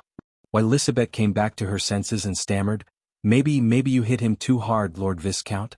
From the looks of it, it's very likely that the blood magic, bat incarnation was forcefully broken, causing a magic backlash, and he can't maintain the normal functioning of his body. The body of a vampire could switch between bat and human at will, relying on the blood magic, bat incarnation. Once the magic was forcefully broken, it would easily backfire. But unless it was an attack that was powerful enough to kill in an instant, this blood magic would not be broken even if many bats were killed. As long as one bat incarnation escaped, Tubert would be able to return to his human body, and he would only lose a little blood magic. The crushed bats would turn back into blood magic and return to his body through an unknown method. List guessed that it was an application of the magic net. The transfer of magic regardless of distance. No matter what. Tubert had already collapsed, and it seemed that he was not going to be happy. While Elizabeth walked over excitedly, an indistinct handprint on her face. She stared at Tubert with uncontrollable desire in her eyes. My lord, dig out his heart before it stops beating. Blood magic can be condensed seamlessly. And his belongings, there's a blood box with my heart in it. But she was still rational and knew that she had to ask List for instructions first. Please let me take it out for my lord. List nodded and gestured for Lisbeth to do it. Then, Lisbeth squatted down and cast a spell with both hands. Balls of blood-red light appeared and enveloped Tubert, who was still alive. Where the blood magic touched, Tubert's blood actually flowed backward, and soon flowed back into his body, gradually gathering at the location of his heart. Ugh ugh ugh. Like a cassette, Tubert repeated every syllable that was released. While he was chanting, Lisbeth suddenly cut open his chest, reached in, and plucked out a glowing red heart that had already stopped beating. The heart didn't seem to be made of flesh and blood, but was translucent like blood jade. The blood vessels were clearly visible and they were slowly bleeding.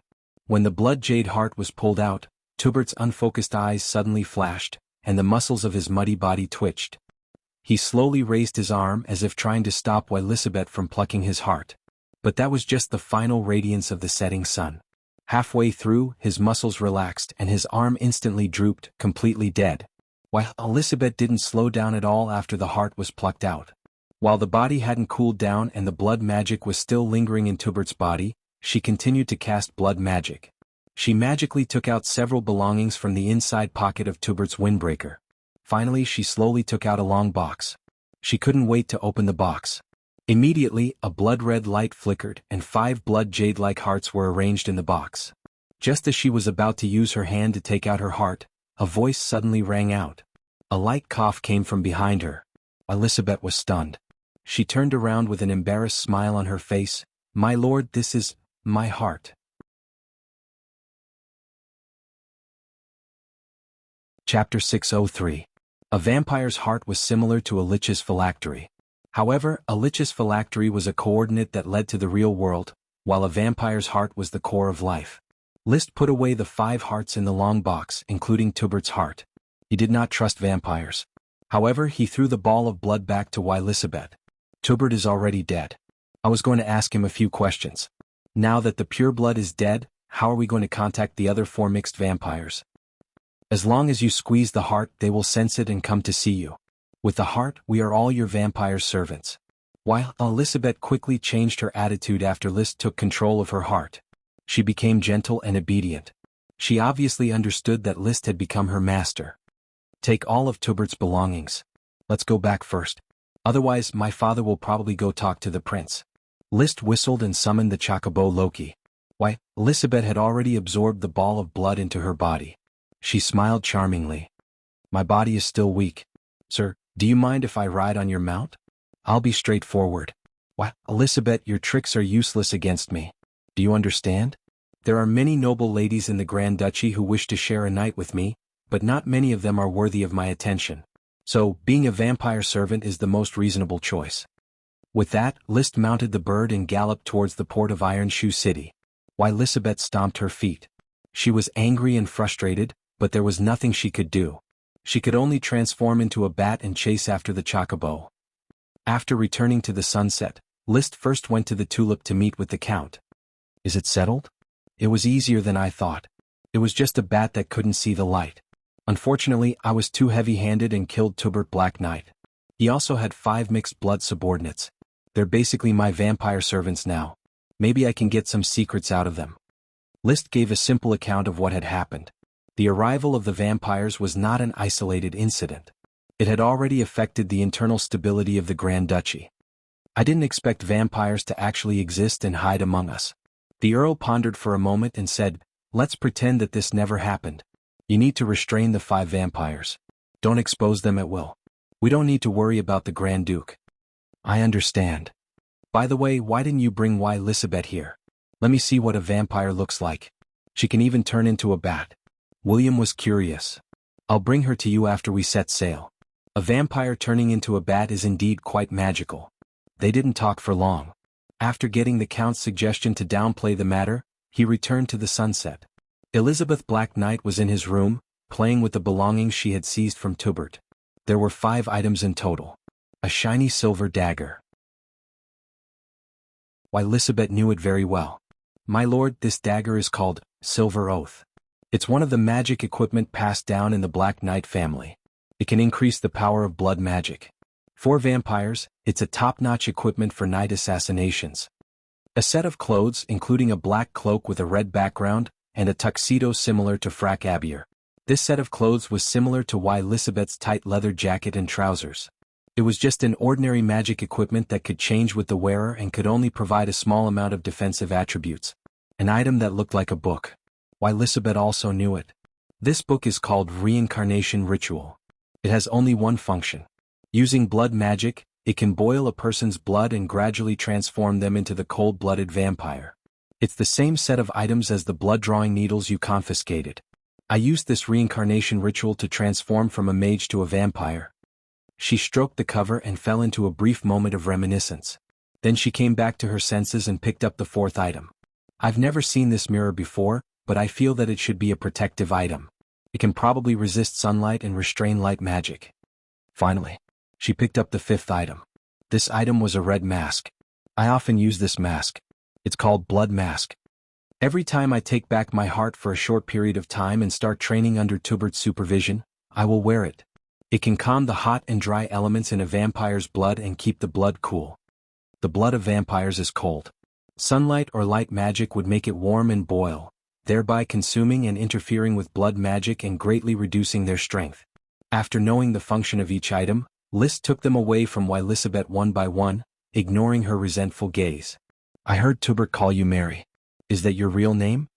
When I became a vampire, Tubert gave me the name Elizabeth Black Knight. It's been 20 years. Mary Truth was my name when I was a mage. Later it became my code name in the Black Knight family. Bloody Mary. List narrowed his eyes. The smoke mission happened to float in front of him. Mission complete. Reward, Bloody Mary Elizabeth Black Knight. Before List could sigh at the dominance of the nickname Bloody Mary, Elizabeth said quickly, vampires of mixed blood like us all have a code name. Purebloods don't like to call us by our names. Oh, I forgot to mention that the other 4 vampires that Tubert brought are called Scarlet Peggy, Bloody Hamel, Night Demon Wimbledon, and One-Eyed Wuso.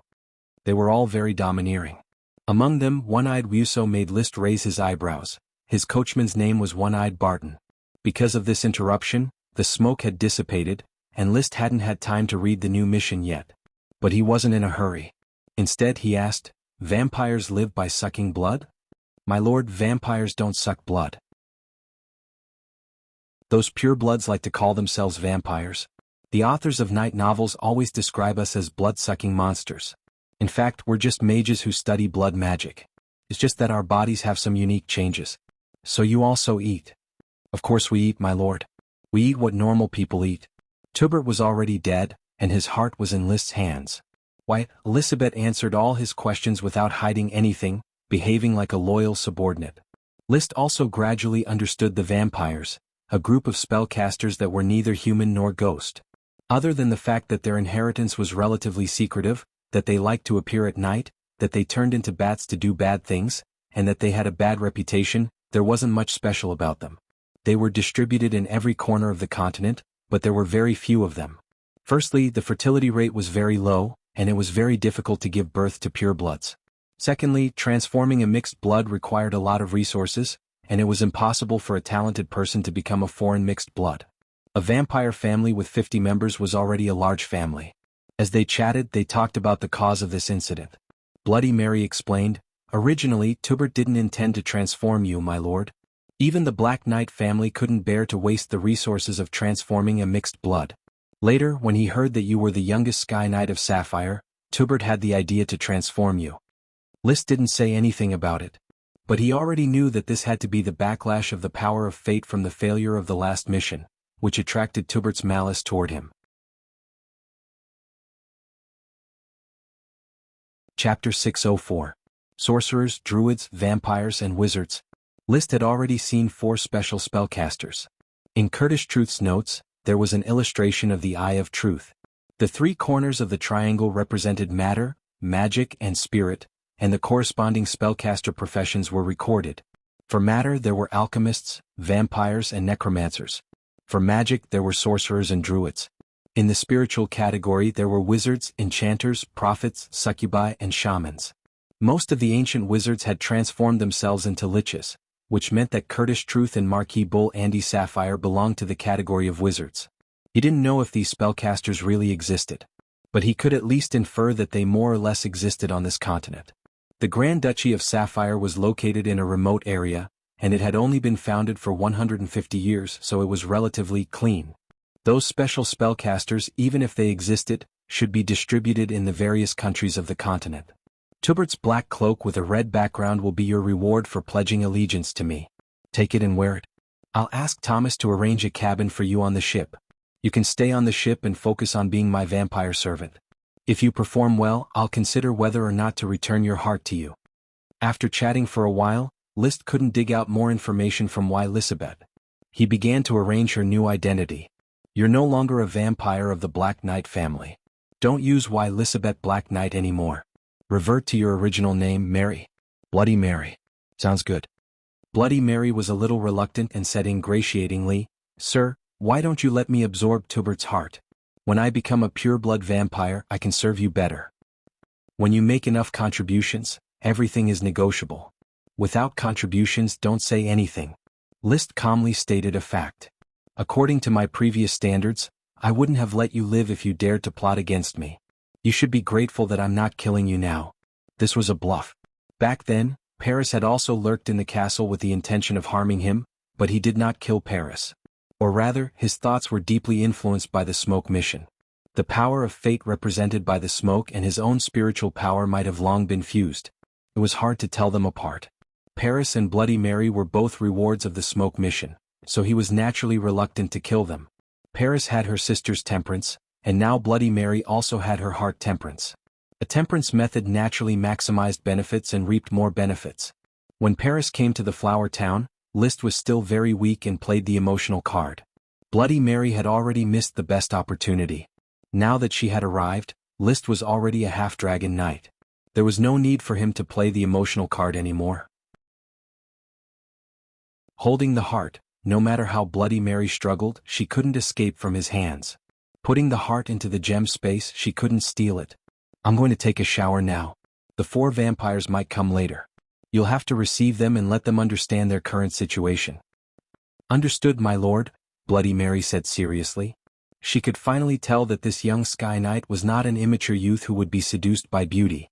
Besides, she was not very beautiful, not young, nearly 40, she had been turned into a vampire at the age of 17, and had spent 20 years since then. Because of the blood magic, he did not look old and his body was still very tender. But in the end he was no longer young. Moreover, she could clearly feel that List's enthusiasm quickly decreased when he mentioned her age. Amen, dang dang dang. A knock on the door brought Bloody Mary back to reality. She replied in unskilled serpentines, "Please come in." The door was pushed open, and a maid, who already knew about Bloody Mary's existence, came in with a glass of juice and placed it on the table. "Madam, please have some juice." "Thank you." Bloody Mary was very friendly towards List's servant. She was a smart woman and knew that her beauty would not be of any use in the future. She had to rely on her own ability to win List's appreciation and reward in order to get her heart back and regain her freedom. She might even get Tubert's heart and become a pureblood. Therefore she could not offend List's servant. A casual remark from the servant could ruin her image in List's mind. The maid responded with a smile, but when she saw Bloody Mary's red eyes and pale face, she could not help but open her mouth in surprise. She immediately reacted. "Sorry, I didn't mean it." "It's okay. I'm not a sapphire person. My eyes are a little different from yours." "Ah yes, madam. But your eyes are very beautiful." "Thank you. If you have no other instructions, I'll leave first." "Go ahead." After the maid left the room, Bloody Mary suddenly shouted at the window, "Peggy, come in quickly." Flutter, flutter. A bat flapped its wings and flew in. The bat landed on the ground and quickly turned into a human. It was a tall, blonde woman with the same pale face and blood-red eyes. "Mary, Lord Tubert summoned me." "What's the matter?" "The atmosphere here is not friendly to us. There is no Lord Tubert anymore. Now your master is the Viscount of Black Horse Island, Lord List, Tulip." Scarlet Peggy looked ordinary, but her voice was even sharper. "Are you kidding me?" "I'm not kidding. Tubert was killed by Lord List with a sword. Even the bats he transformed into were crushed one by one. Now our hearts are in the hands of Lord List. He summoned you here obviously to incorporate you." Scarlet Peggy still did not believe it. Bloody Mary directly picked up the cloak on the table. "See, Tubert's clothes have been rewarded to me by Lord List. So, Scarlet Peggy, accept your new identity and be loyal to Lord List. As long as you perform well, freedom is not an extravagant hope." Scarlet Peggy's eyes flashed. "Then what about Lord List?" "Lord List has something to do and will be back in a while. I'm waiting for you here, as well as Hamel, Wimbledon, and Yusso, to let you understand the fact that Tubert's matter is not a joke."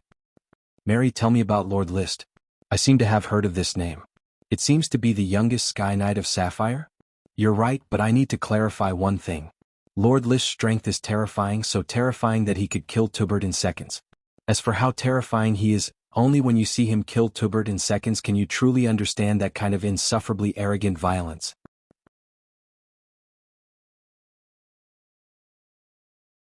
Chapter 605.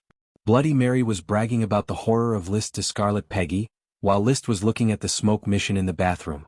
It only took him 5 minutes to take a shower, but he was thinking more. Thinking about the vampire incident, thinking about the Pioneering Order War. He was also thinking about the new mission.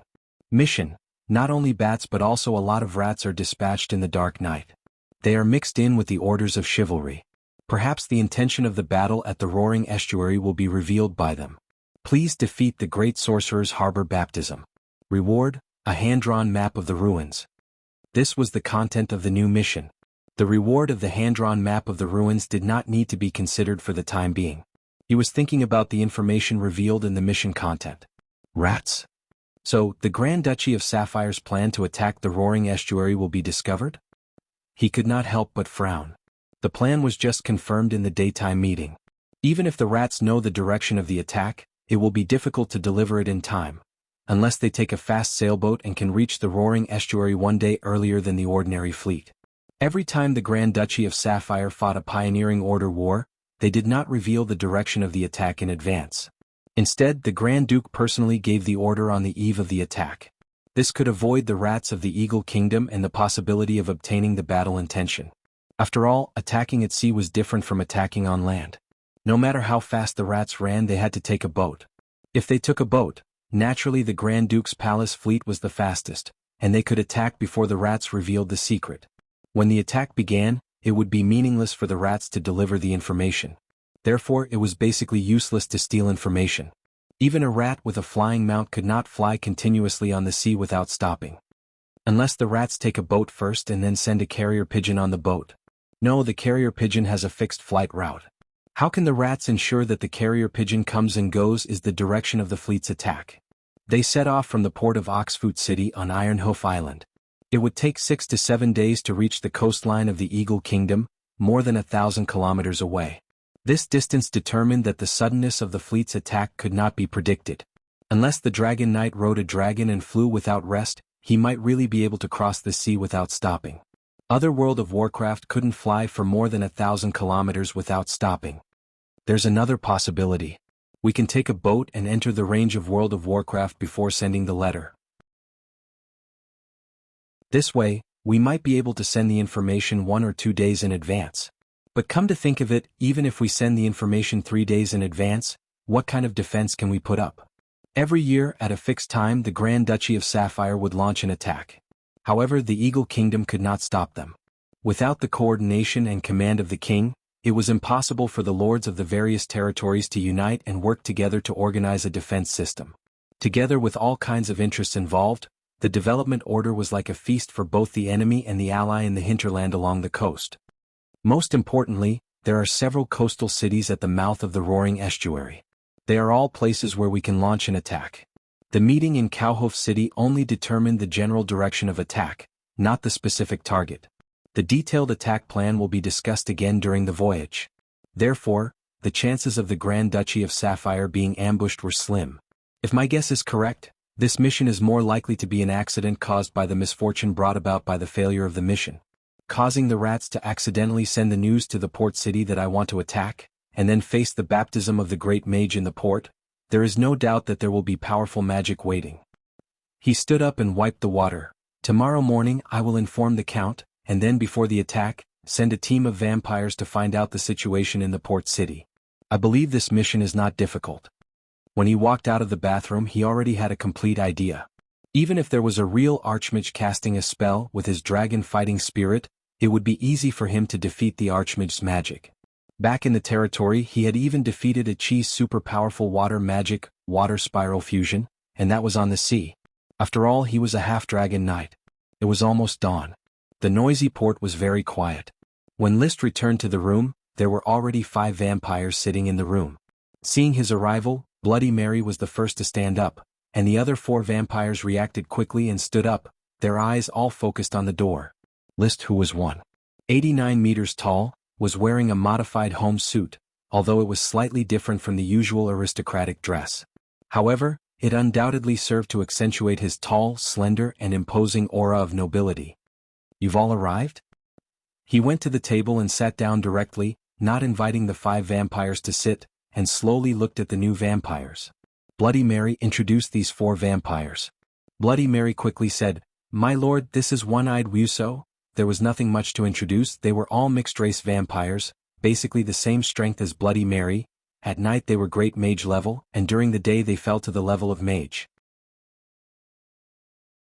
With the ability to transform into bats, it was easy for them to take on the role of scout, but their assassin ability was not outstanding, unless they were drunk like List. Otherwise, when the Sky Knight was sleeping, he would also be vigilant, and the high-level fighting energy would naturally run slowly, waking him up at the slightest movement. If the vampires failed to assassinate, they might be killed instead. After all, he was just a spellcaster.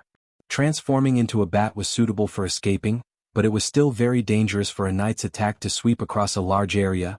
It was very foolish for a spellcaster to engage in melee combat with a knight. 5 vampires, 3 men and 2 women. After the introduction, it was the turn of the 4 new vampires to report their situation, especially the result of coming to Ironhoof Island to search for the great mage of Goat Congregation. Their information was similar to Bloody Mary's. They could not find the great mage, and as mixed race, they had not been in contact with the core of the Black Knight family. The information they could reveal was limited. "Very good, I already know you and you should know me." List did not waste time and said directly, "Your hearts are in my hands, and from now on, listen to my orders and serve me. I don't care about your loyalty as long as you show your value. Even if you want your hearts back, it is not a problem." The 5 vampires rolled their eyes. List smiled slightly. I put your hearts in a very secret place. You can try to steal them from me, but I have to remind you there is only one chance because if you fail I will kill you. Also, when I sleep I like to kill people in my dreams. Don't blame me for not reminding you. After that, he directly shook the bell on the table. The valet Thomas pushed the door open and came in. Master. Go and arrange rooms for these 5 mages, they are my new followers. Yes, master. Thomas gestured elegantly. Sir Mage, please come with me.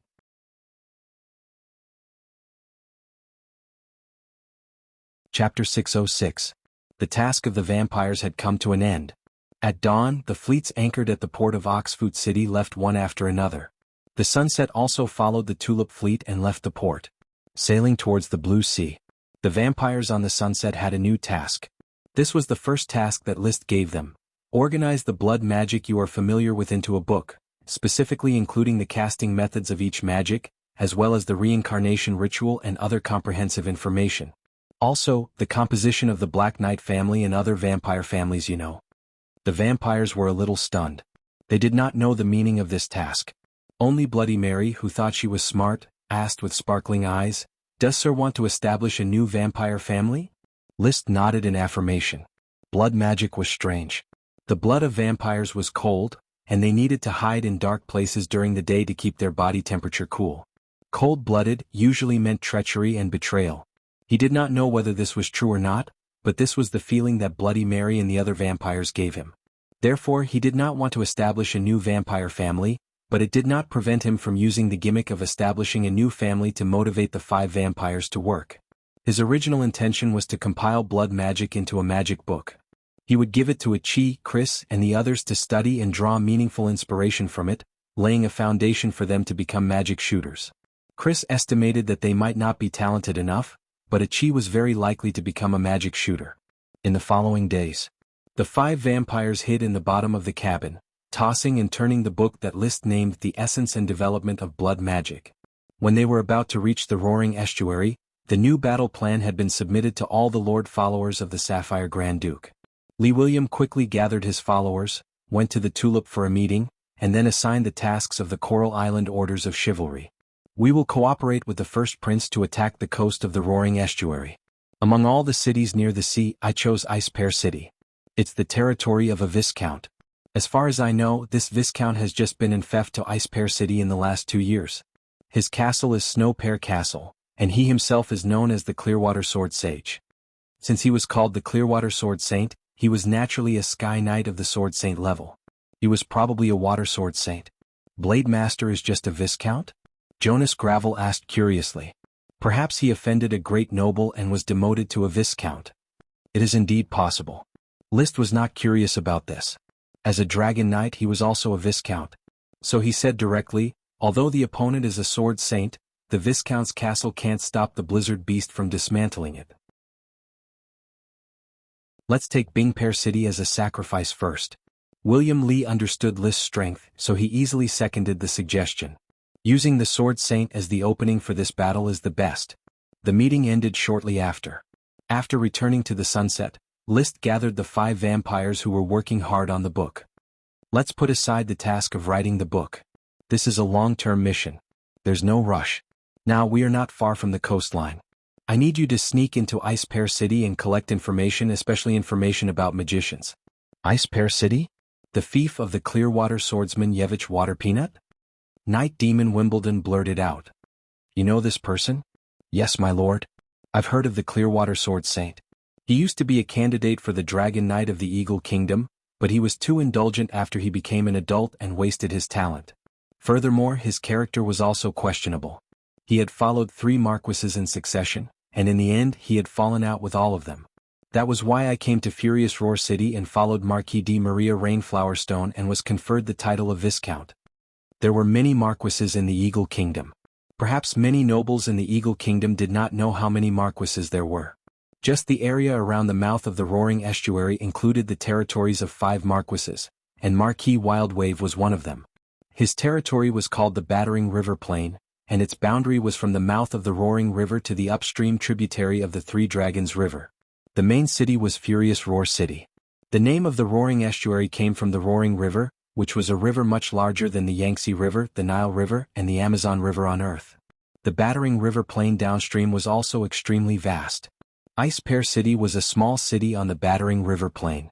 Night Demon Wimbledon continued to introduce, the Clearwater Sword Saint is very powerful. As a candidate for the Dragon Knight, I'm afraid it will be difficult for us to sneak in front of him. You don't need to face him directly. You just need to find out if there are any great magicians in the city. Yes, my lord. The vampires left the sunset at dusk and flew to Ice Pear City. List stood at the bow of the ship without any rest.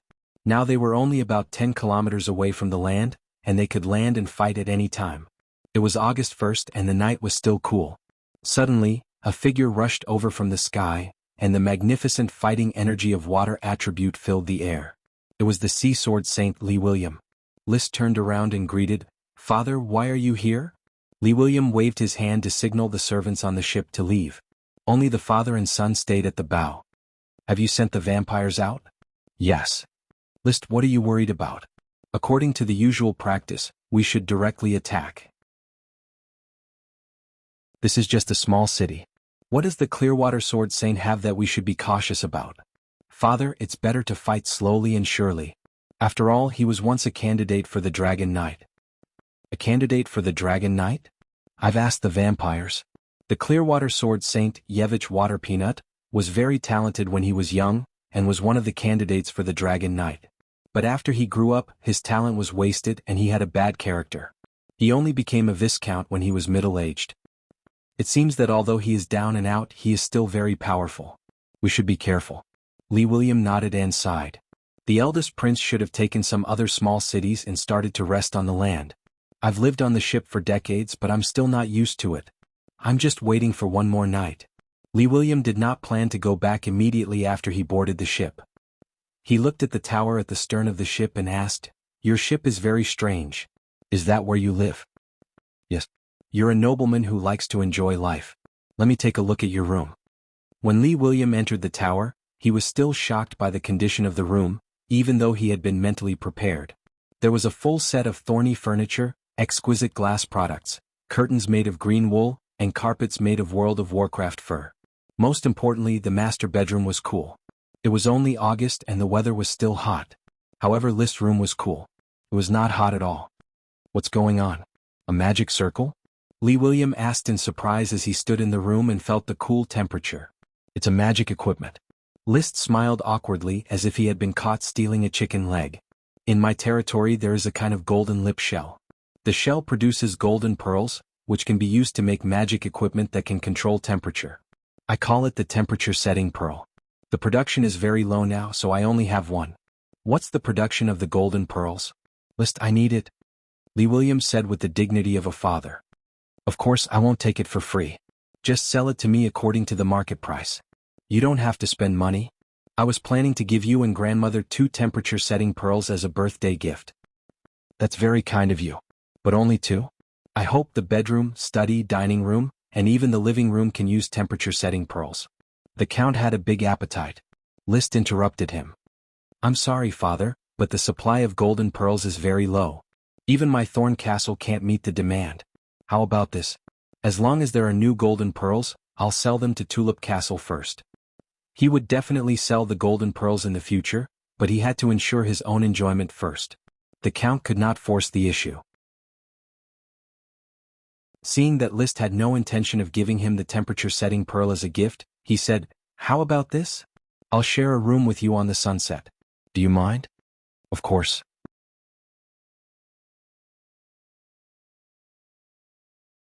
Chapter 607. List did not have to wait any longer. 5 vampires had flown back from Ice Pear City with the results of their investigation. Bloody Mary vaguely took over the leading position of the vampire servants. She reported, "My Lord Count, we did not dare to approach the Clearwater Swordsman, but we accidentally found that he was receiving 3 people dressed as magicians in the castle's living room. Through the Clearwater Swordsman's attitude, we feel that they are of equal status." "Equal status?" List raised his eyebrows. A magician who could be equal to a sword sage was likely to be a great magician. "Is there any other information?" "Judging from the situation we have inquired, it is very interesting that the Clearwater Swordsman did not know that you were going to launch an attack. The defense of Snow Pear Castle is very loose. Before Bloody Mary could finish, Peggy suddenly interrupted her and said, but halfway through, a wretched person entered the living room and said something to the Clearwater swordsman. The Clearwater swordsman quickly ordered the castle to be under martial law, and many materials from Ice Pear City were also moved to Snow Pear Castle. List understood. It seems that Mouse leaked the news and Snow Pear Castle is prepared. William frowned. There are 3 great magicians and the Clearwater swordsman is also on guard. List, what do you think of this battle? He smiled faintly. List said lightly, Father, there is nothing to be surprised about. Gather at dawn to attack the castle. Snow Pear Castle has a sword sage and 3 great magicians, but Father and I, together with the Blizzard Beast squad, they are no match for us. Bloody Mary saw the opportunity and said, My lord, don't forget your vampire servants. At dawn we should still be able to perform at the level of a great magician. Although there is no powerful range magic in blood magic, it should not be difficult to help you kill 1 or 2 great magicians. She had confidence in the strength of List, so she always expressed her loyalty. The other 4 vampires were a little reluctant, but they were held back by Bloody Mary and had to respond, Vampire servants are willing to serve my lord. List looked at the 5 vampires. It is good that you have this awareness, which means that you have accepted your situation. However, I don't want you to expose your identities. You can follow the orders of chivalry and watch the battle. Just take it as a backup. Before he finished speaking, he thought of something. Also, the name Vampire Servant doesn't sound good.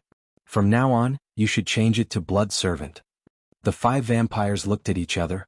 What was the difference between a vampire servant and a blood servant? They couldn't keep up with List's train of thought. The dawn was quiet. The Tulip fleet quickly disembarked. The knights donned their equipment, mounted their horses and assembled on the shore. Riding on Loki's back, List followed orders of chivalry towards Snow Pear Castle. He didn't hide his tracks. Just like that, they dashed towards Snow Pear Castle openly. List did not bother to use any tricks anymore.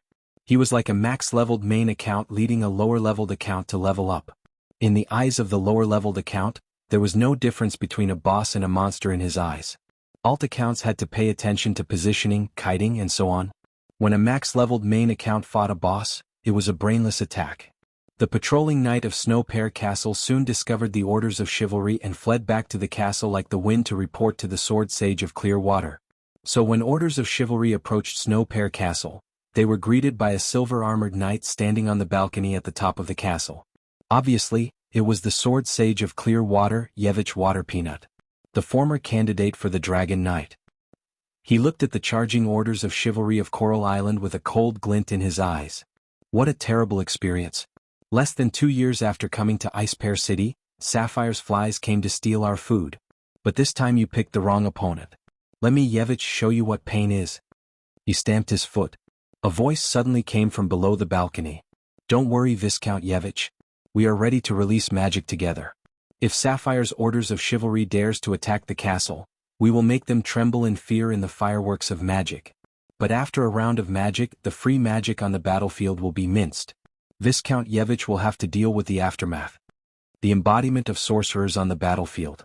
It was similar to a magic scroll that could only be used once. It would be extinguished after 1 round of shooting.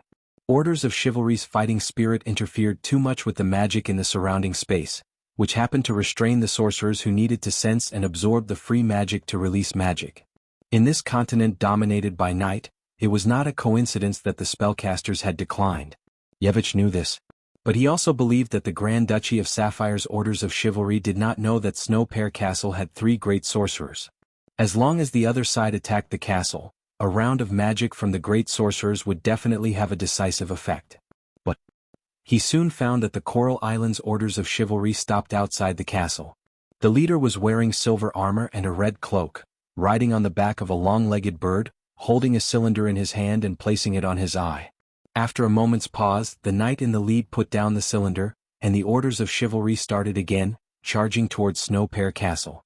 Dust rose all over the sky. When the charge reached the magic range, Yevich stomped his feet. Without his reminder, the 3 great sorcerers hiding in the room below the balcony raised their hands and began to gather magic. A well-prepared magic baptism was about to be brewed and released. Yevich's mouth curved into a sarcastic smile. The water element fighting spirit was running in his body, surging and roaring, waiting for the moment to attack. The knight in the castle also held their weapons, waiting to beat the drowning enemy. On the opposite side, Coral City's Orders of Chivalry, Liszt was in charge of the overall command of the battle. His magic eyes had not been interrupted. Through the telescope, he had already locked on the position of the three great sorcerers, as well as the flamboyant Clearwater swordsman. Under his command, the Orders of Chivalry began to charge. Liszt kept watching the movements of the great sorcerers. When he saw them raising their hands to brew magic, Liszt suddenly picked up the swift shadow bow, aimed at the window and shot 3 arrows. The arrows were enchanted with dragon fighting spirit. The arrows whistled through the air. Yevich, who was on the balcony, suddenly rushed towards the 3 arrows. He had no time to wonder how Liszt found the great sorcerers in the castle and accurately shot the arrows, ready to shoot the great sorcerers who released magic. Boom! The water element fighting spirit collided with the fire element fighting spirit. The 3 arrows suddenly exploded, and the dragon warrior energy released instantly turned into 3 balls of flames, smashing Yevich's water warrior energy and bombarding his body, causing him to scream and fly away, crashing into the wall of the castle. The smile of a winner hung on Liszt's face and he was proud of himself. The sword sage could not even block one of his arrows. He put away the swift shadow bow and replaced it with a whistle. Whoosh! The sharp whistle reached the ears of the charging knight. In the next moment, the knights who were charging forward with great momentum turned their horses' heads together and moved to the left and right in an orderly manner at a speed faster than when they were charging. It was as if the Snow Pear Castle was a solid stone in the water, splitting the night torrent from the middle, but the split was a little far. At this time, the 3 great sorcerers had joined forces and released powerful magic, condensing on the path of the charging knight. But what made the 3 archmages want to vomit blood was that the charging knights actually turned around and ran away halfway. This meant that they had made a mistake in their judgment. The joint magic that they had been preparing for a long time was completely useless. What was more terrible was that the Clearwater swordsman was shot by an arrow and hung on the wall.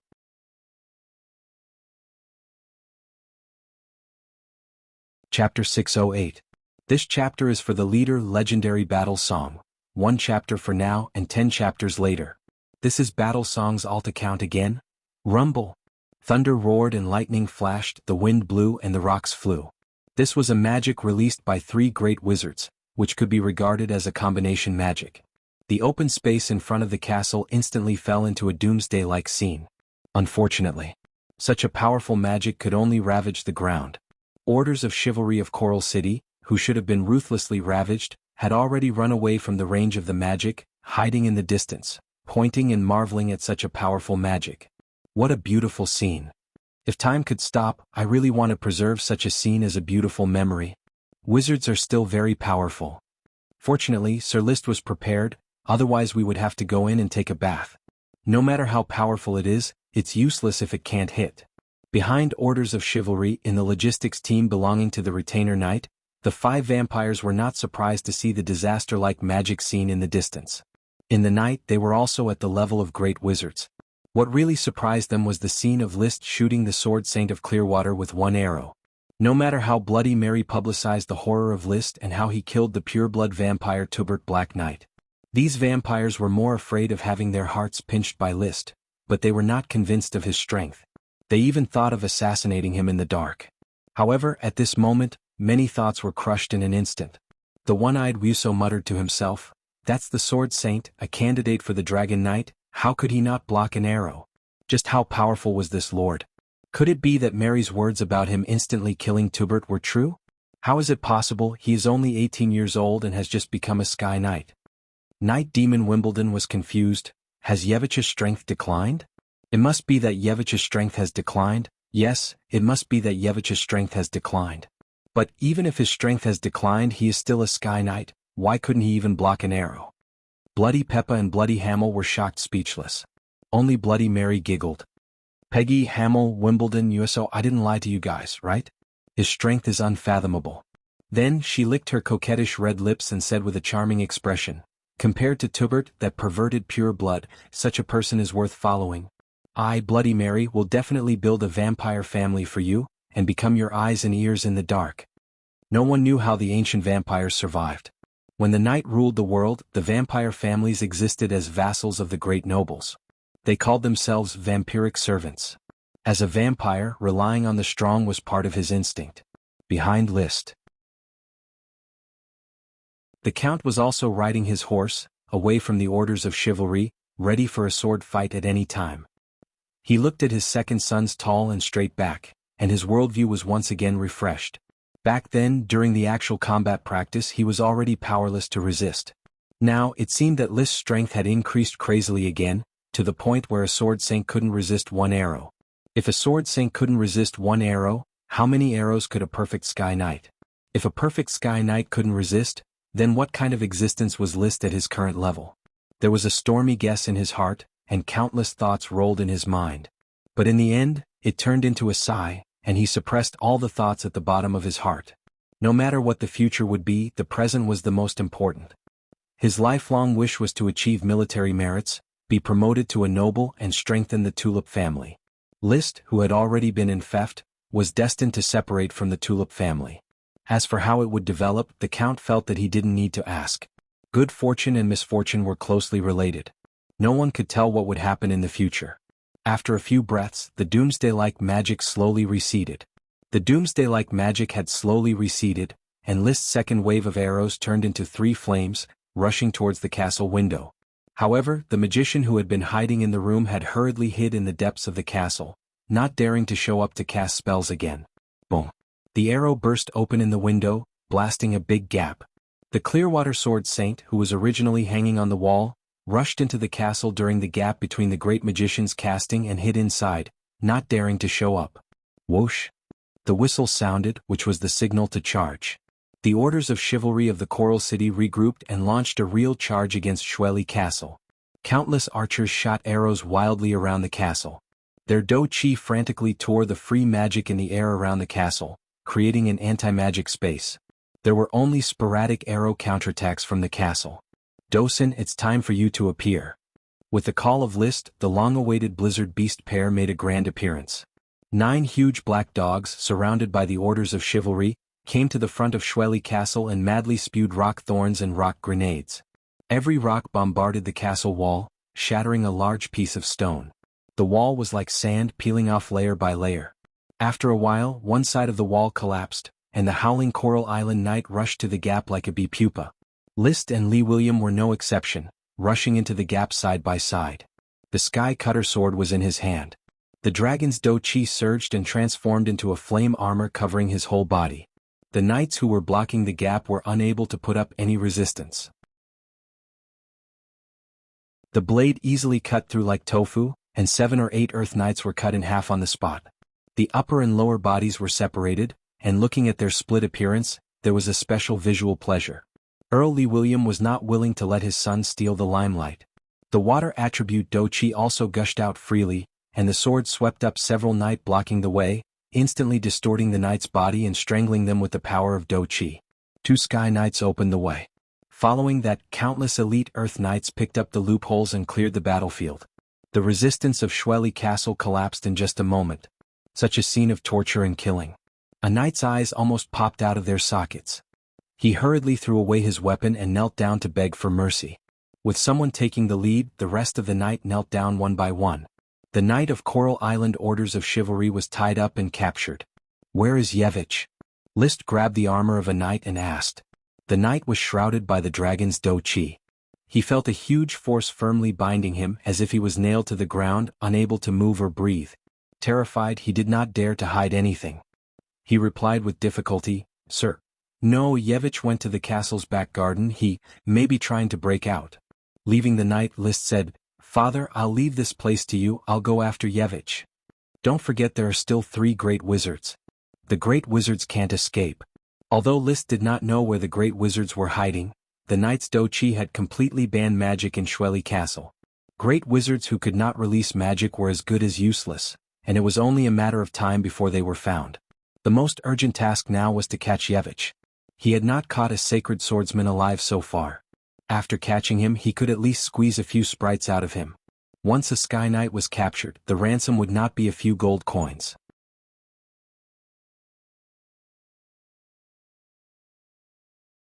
Chapter 609. List rushed through the gap in the castle and ran all the way to the back garden of the castle. He used the Eye of Magic but did not find Yevich Water Peanut. But under a patch of grapevines, he saw a few servants hiding something. List sensed that something was wrong. He rushed over and grabbed one of the servants. "Where is Yevich?" Without waiting for the servant to answer, he kicked away the water jar that the servant used to store water.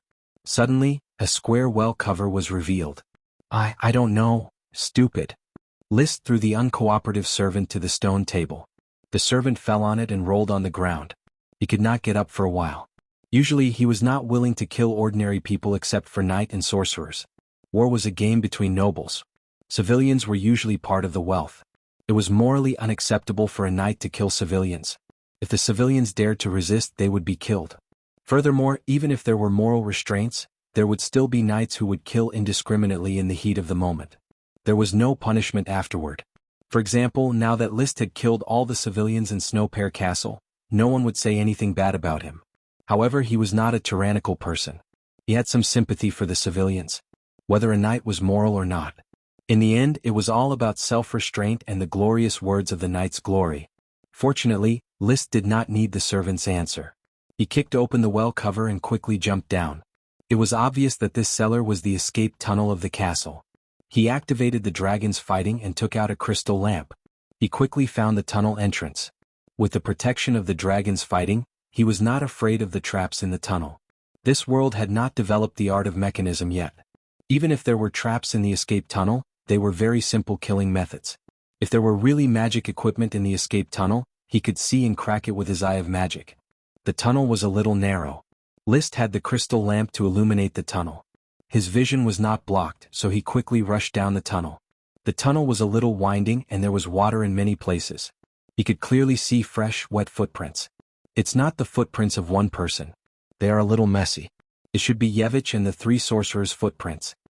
Now that he understood, he couldn't help but quicken his pace. Right at this moment, a loud rumble suddenly sounded from ahead. Then he heard a very faint sound. It sounded like cursing. He continued to charge forward. Soon, at the end of the passageway, three silhouettes could be seen. They were the three great mages who had launched the combination magic. Their cursing could be heard clearly, and List quickly understood the reason. It turned out that Yevich had blown up the gate at the end of the passage.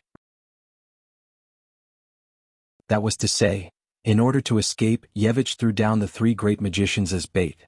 "Stop talking nonsense, Lars. Let's work together and release magic to bombard the top of the passageway to open up a path out. Cyril, raise the rock armor for me. Dalaka, raise the water wave shield for me. I'm afraid I'll be buried if the tunnel collapses again. Don't worry, you won't die." The three great magicians blocked the passage, trying to think of a way to save themselves. Unfortunately, before they could release their magic, List had already rushed over to them along the passage. "My friends, why are you in such a hurry to leave? Follow me back to Snow Pear Castle." "It's you. You shot down Yevich's knight with one arrow." "Sure enough, he's already here, haha." List stared at the three great magicians with his Eye of Magic and slowly approached them. "Since you already know who I am, there's no need to be polite anymore. Follow the passage back to Snow Pear Castle and we'll have a good chat. The mage on the left, don't secretly gather magic. Your actions can't escape my senses." The great mage who was discovered smiled awkwardly and dispersed the magic gathered in his palm. When a mage was approached by a knight, a very powerful sky knight at that, he was no different from a lamb waiting to be slaughtered. The era of spellcasters had declined. It was said that the mages of the Moon Empire were very powerful and dominated the continent. Unfortunately, it was the era of the knight that dominated the continent. Sometimes, List suspected that the legendary magic shooters could fight with dragons. Although they could not defeat the Dragon Knight alone, they were still the representative of the world's peak power. Why were the great mages and great mages so weak? Although they could release powerful magic, they could not show their real fighting ability. Especially the restriction of casting speed, which allowed the knight to attack the mages unscrupulously. No matter how powerful the magic was, it was meaningless if it could not hit the knight. No matter how strong the defensive magic such as the water wave shield or rock armor was, it would be broken by the knight in a short time. Not to mention that the knight formed a team, their fighting energy could mince the drifting magic and form an anti-magic area, directly destroying the mage's ability to cast spells. Looking at the three great mages dejectedly walking back along the passage, List could not help but sigh in his heart. When I was writing Dragons Fight in the Wild, I read a lot of magic books and knight novels. They all mentioned the glory of the Moon Empire. There was even a legend that the mages of the Moon Empire built a magic array leading to the moon on the peak of Muragadin Mountain. If that era was really like the recorded history, it was definitely a glorious and brilliant civilization. The mages who created the Moon Empire would obviously not be as weak as the current mages. So what caused the decline of the mages era? Is there any difference between the mages of today and the mages of the Moon Empire? After the collapse of the Moon Empire, what happened that allowed the rise of the night? Unfortunately, no one recorded the history. The sporadic oral rumors had long deviated from the truth. The mystery was difficult to solve. List did not go after the Sword Saint of Clearwater. Since the passage was blocked, there was basically no hope of catching up with the Sword Saint. He felt it was a pity that the reward for capturing the Sword Saint had flown away.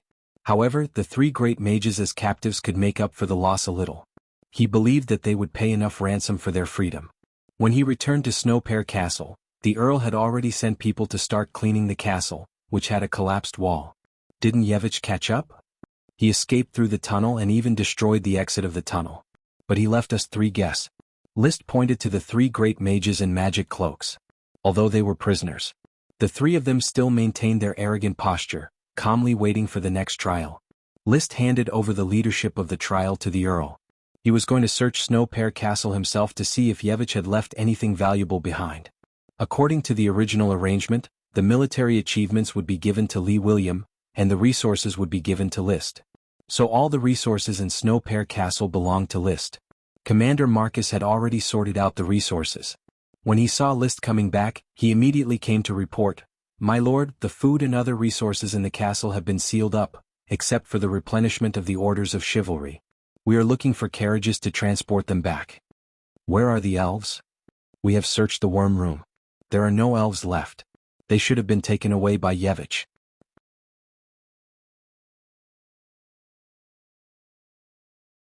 Chapter 610. After patrolling around the castle, he did not find anything special. The assets of the Clearwater Sword Saint Yevich Water Peanut were so poor that he did not look like a sword saint. The materials in Snowpear Castle were not even as rich as those in Gravel Castle and Beer Castle, which made List quite despise. Of course, he was not so angry that he really cut the worm stalks. The Night War was a noble game, although there were no explicit rules that must be followed in the war. But just like the Geneva Convention signed by all countries on Earth to protect civilians and war victims, under the knight system, there was also a set of rules that belonged to the spirit and character of a knight. The spirit and character of a knight were publicized differently in different countries, but in general there were slogans such as loyalty, fearlessness, courage, honesty, justice, protection of territory, and glory. There was no propaganda, but it was real, such as the prohibition of killing captives. Gold coins could be used to redeem a knight, the prohibition of hurting elves, the prohibition of killing civilians, the prohibition of traitors, the need to ensure the purity of their children's blood, and so on.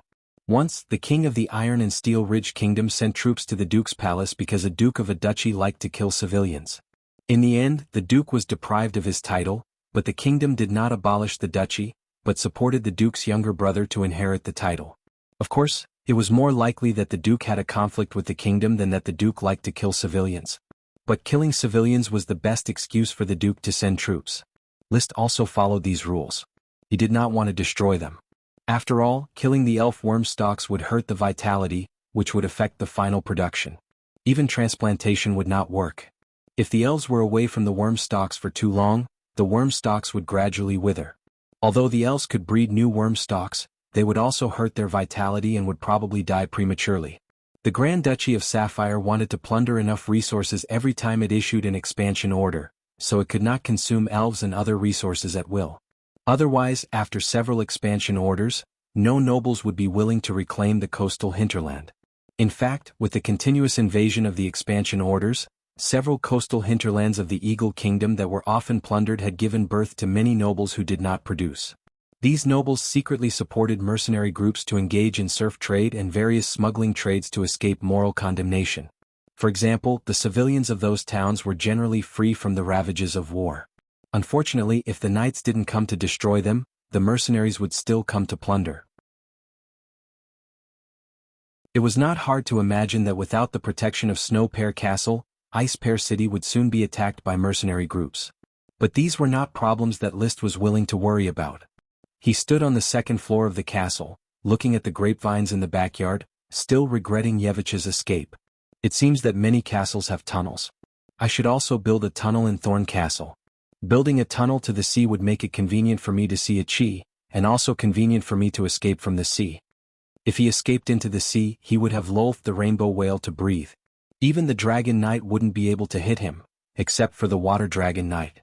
The water dragon was an elemental dragon after all. Perhaps the dragon knight could breathe underwater, while sighing with emotion. Another ball of distorted smoke floated in front of him. Mission completed. Reward, a hand-drawn map of the ruins. Yevich had escaped and the three great wizards had become prisoners.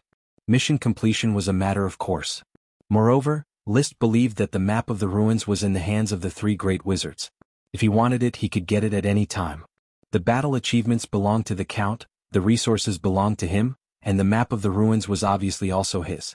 He began to focus on the next mission. This was already the 126th mission. The escaped Yevich Water Peanut is unwilling. Perhaps he is waiting for you in the next city. If you want to plunder the resources to attack the river plain, a great battle is bound to happen. Please capture or kill Yevich. Reward, an Iron Knight. The content of the mission was nothing special. It generally developed along the way. What surprised him was the mission reward, an Iron Knight. So, the city that Yevich fled to should be Steel Dam City, and there is an Iron Knight in Steel Dam City? Steel Dam City was the next target of the Coral Island Orders of Chivalry. The Iron Knight was a type of knight. They cultivated a special Do-Chi secret manual and could forge all kinds of divine weapons. The Red Blood Sword, the Sky Cutter Greatsword, the Swift Shadow Bow and other weapons were all forged by the Iron Knight. Wizards made magic equipment such as gem pendants, amplification bracelets, wind beads and so on. The Iron Knight forged all kinds of gem weapons, mithril armors, elven weapons, dragon bones and other weapons. The magic equipment made by wizards stimulated the magic power of the materials themselves in the form of magic arrays, thereby forming special effects and power. The weapons forged by the Iron Knight were forged by combining the materials with the weapons, and then through special forging methods, they were suitable for the knight to pour chi into them, triggering the magic power resonance of the materials themselves, and displaying formidable power. Magic equipment could be stimulated as long as there was magic power, and it was not limited to chi or magic. Gem weapons, elven weapons and so on the other hand, required chi to stimulate them, otherwise they would not be able to display their power. Training an Iron Knight consumed a lot of resources. Generally, only the great nobles would choose the talented young knight of their territories and train them into an Iron Knight. Even many Iron Knights themselves were the children of great nobles. The grandson of the Bull Marquis had also become an Iron Knight at a young age. It was because of this that Liszt deduced that he was very talented. I hope that this Iron Knight can bring me the method of training an Iron Knight. An Iron Knight alone is not much. The systematic training method he mastered is really valuable. Back in the castle, the Count had finished interrogating the three great magicians. Lars Truth, Solaire Truth, Delaka Truth, these were the names of the three great magicians. Although they were all magicians of the Eagle Kingdom, they came from different places. Half a year ago, at a magician's gathering, they walked to the same stall. The other party was an ordinary magician, and he took out a map of the ruins that was about to decay and sell it. Lars explained expressionlessly, "That is a moon language map.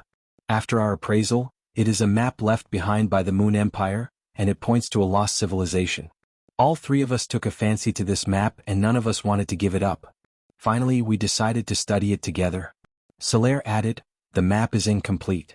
The magician told us that he found it in the ruins of an ancient wizard tower, so we spent all our savings to excavate the ruins of the wizard tower. From the ruins of the wizard tower, they did not find the other part of the incomplete map. But according to the clues left behind in the ruins of the wizard tower, they successfully completed the incomplete map and drew a map that was not very accurate. The map pointed to the roaring estuary. According to our research during the Moon Empire, most of the area of the roaring estuary was actually the sea. The lost civilization that the map pointed to was a strange race living in the sea. The Moon Empire had trade with this strange race, so we came here to find the strange race. A race in the sea.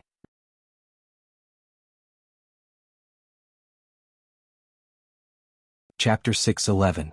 Liszt suppressed his thoughts and asked, "Have you found the lost civilization on the map?" Lars Truth expressed regret, We can roughly be sure that the lost civilization should be somewhere offshore in the roaring estuary, but it is too difficult to find it. Dalaka Truth then sighed. The Moon Empire was a great civilization thousands of years ago. Even it disappeared. The lost civilization should have been destroyed in the sea long ago.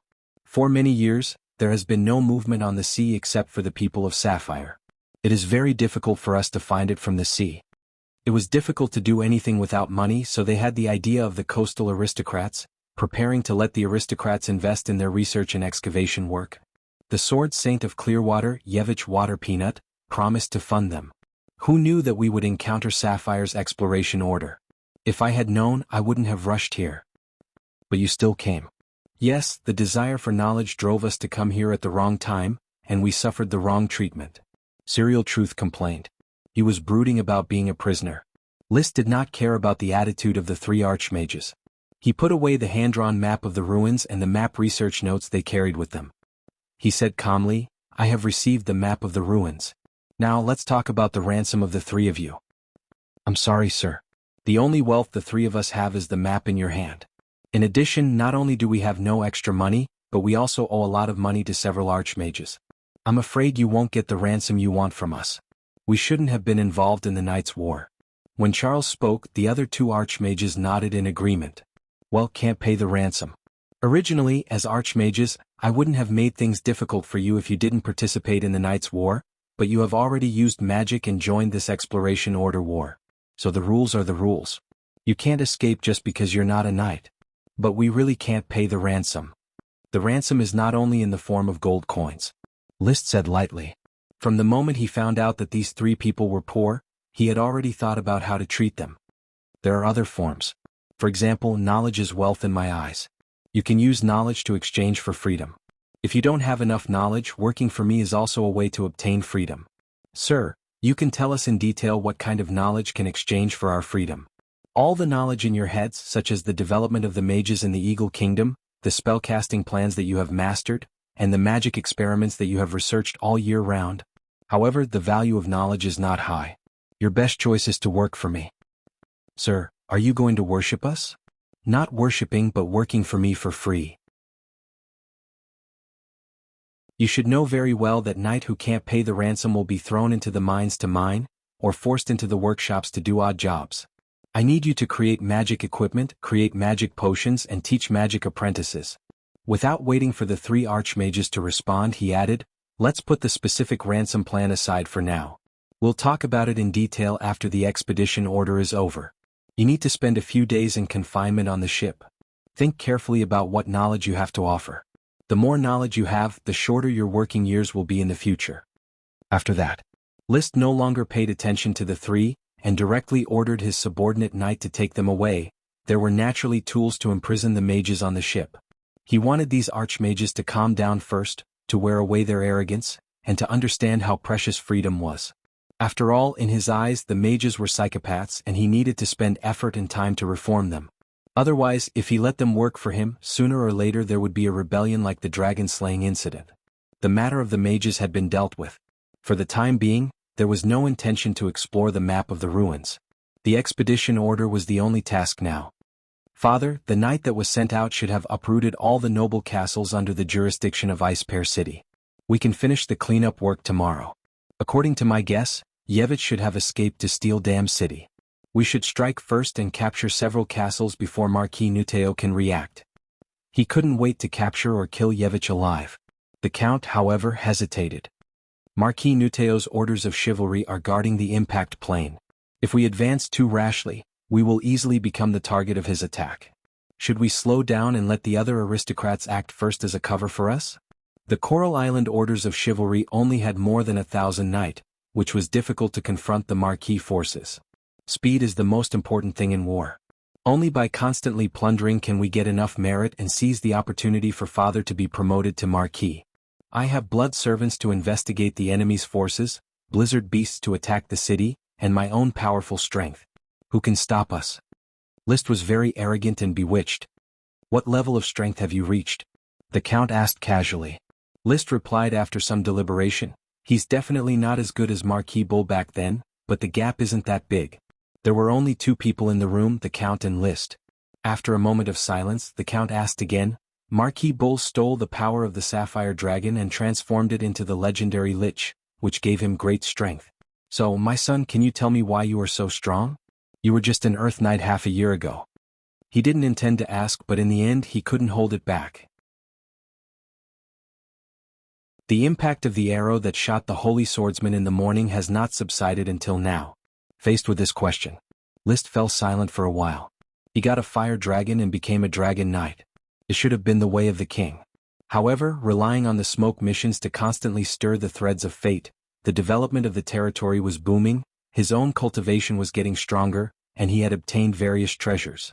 In particular, the seven-colored whale Lolth and the siren Chi allowed him to retreat into the sea and escape with peace of mind. There was no desperate crisis. This bred the restlessness in his heart. If he didn't show off for a day, he would feel uncomfortable all over. He was like a nouveau riche, every day thinking about wearing a watch, a ring, a big gold chain, and showing off his wealth everywhere. The ancient overlord Jianghu once said, "Wealth does not return to its hometown, like wearing silk clothes at night, who knows?" This was a very vivid description of List's mentality. Who would know how beautiful your clothes were if you wore gorgeous clothes and had to walk at night? Of course, List could disguise himself, like an ordinary sky knight, and farm on the island step by step. Eventually, his wings would be full and he would soar into the sky again. But this was not his style. Everyone's pursuit of life was different. What he enjoyed was the shocked expression of others. After a long time, just when the Count thought that List was not going to answer,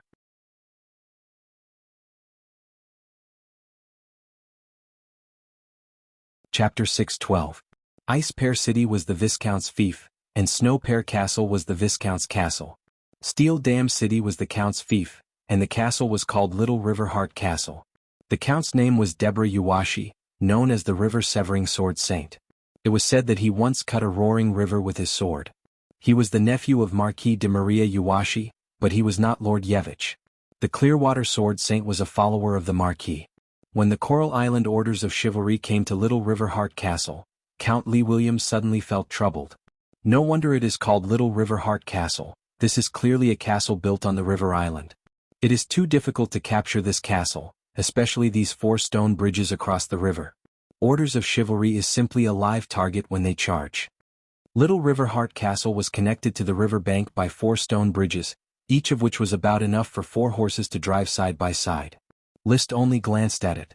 With a plan in mind, he immediately said, "Since we can't capture it, then we will tear down these 4 stone bridges and isolate Little River Heart Castle from the river bank. This can lead to Deborah. If Deborah doesn't come out, we will attack other castles." That's also the way. Naturally, he had to find the Blizzard Beast squad to tear down the bridge. "Dosen." List called out, and Dosen immediately took his 8 sons to the front of the stone bridge and obeyed the command. "Aim at the pier and release rock grenades." Woof. The Blizzard Beast squad, which was already more disciplined than a police dog, suddenly released rock grenades one after another, constantly bombarding the pier of the stone bridge. Even though the stone bridge was extremely strong, it was still constantly exploding under the ruthless destruction of the rock grenades. As long as it continued for a while, it would inevitably collapse. List rode on the back of the Chocobo Loki, silently watching Little River Heart Castle. The goal of his mission was in this castle. Last night, the Blood Servants had come to investigate. Although they did not dare to get too close because there were 2 sword saints guarding, they still found Yevich's figure. And just as he was watching the castle, there were also people in the castle staring at him. One of them was the Clearwater Sword Sage, Yevich, and the younger one was the river-slaying sword sage, Deborah. "Count Deborah, this List of Sapphire is very powerful. I was ambushed by his arrow and almost lost my life on the city wall of Snow Pear Castle. You should defend Little River Heart Castle and wait for Great River Heart Castle to send orders of chivalry to rescue you instead of choosing to attack rashly. Viscount Yevich." Deborah turned his head and looked at Yevich beside him, a disdainful smile appearing at the corner of his mouth. "You were only ambushed by that List's arrow. Don't tell me you're scared out of your wits?" The corner of Yevich's mouth twitched. "I'm telling the truth. You should know that I was once a candidate for the Dragon Knight. I won't be vague about the opponent's strength." Deborah snorted. "You were, but you're no longer." Yevich clenched his fists and suppressed his anger. "No matter what, I still advise you to defend Little River Heart Castle instead of attacking. The opponent is smashing my bridge. Those 4 Earth element World of Warcraft are too big of a threat to the stone bridge. You should understand that the cost of building these 4 stone bridges is equal to half of the castle. Deborah suddenly pulled out the sword hanging at his waist, a cold glint flashing in his eyes. Pass my orders. Orders of chivalry are to immediately prepare and charge with me. Yes, my lord.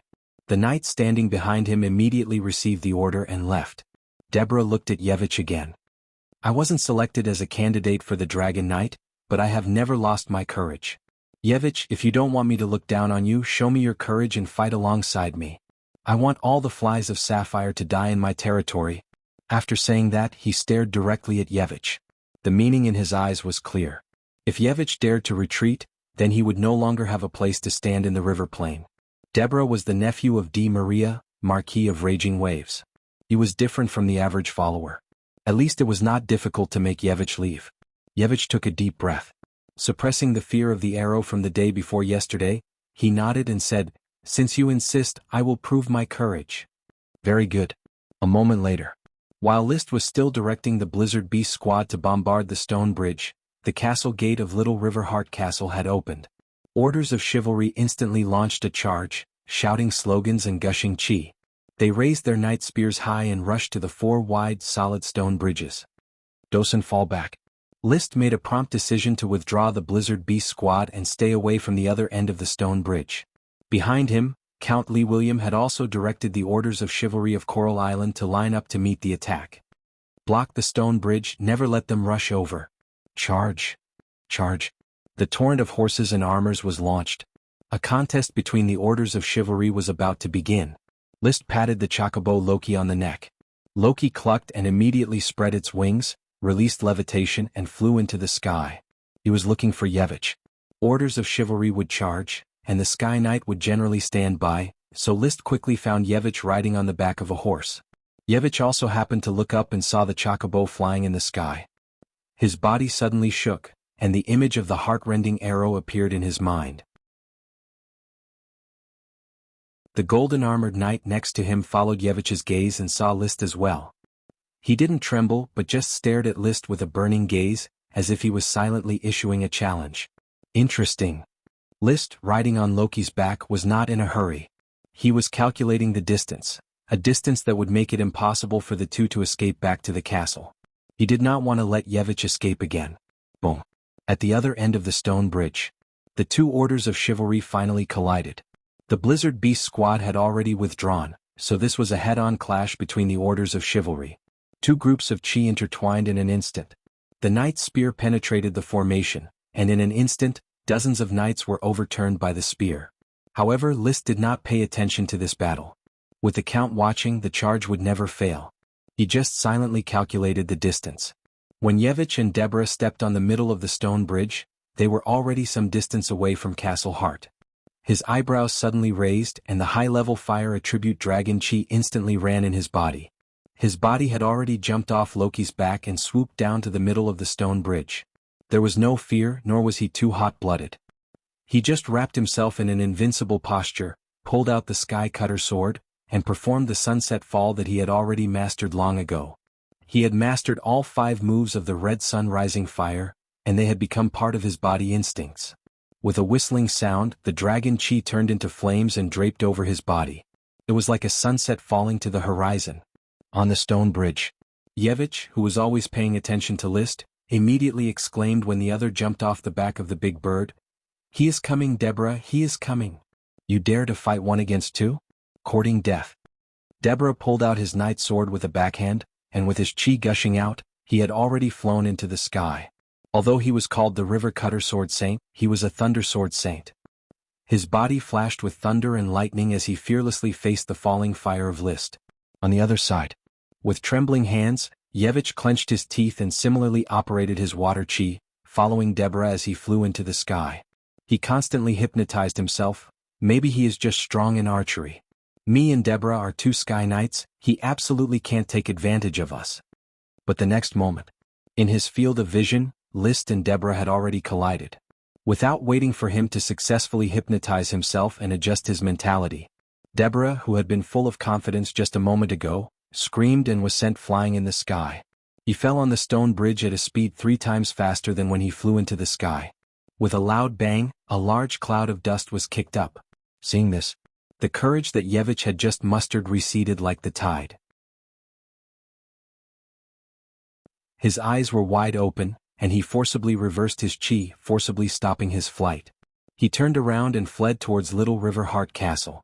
But just as he fled a certain distance, he heard a violent whistling sound in his ears.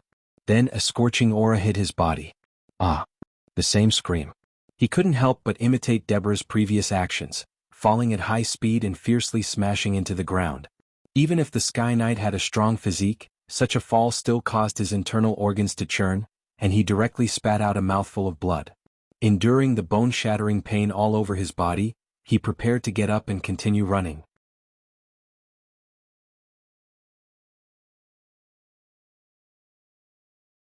Chapter 6:13. You can't escape. I knew this would be the result. Yevich Waterpeanut, who had been trampled on the ground, was full of self-reproach. With my eyesight as a Dragon Knight candidate, how could I have been wrong? How could I have been wrong? Your strength is so terrifying. So terrifying. List lifted his foot and turned his head to the other side. River-slaying sword Saint Deborah Yuashi had already crawled up from the ground, ready to escape. His so-called courage had disappeared without a trace in the face of a single strike, replaced by confusion and the desire to escape. Stay here and lie down. List casually instructed Yevich, then got up and flew straight at Deborah. How could he not accept a captive that had been delivered to his doorstep? Seeing List rush over, Deborah's scalp immediately tingled. Thunder Chi erupted without restraint, turning his speed into a bolt of lightning. Thunder Chi increased one's speed, but List only had Fire Chi. Although he had already upgraded it to Dragon Chi and his flying speed wasn't slower than his opponents, the disparity in the starting point caused him to be left behind by Deborah.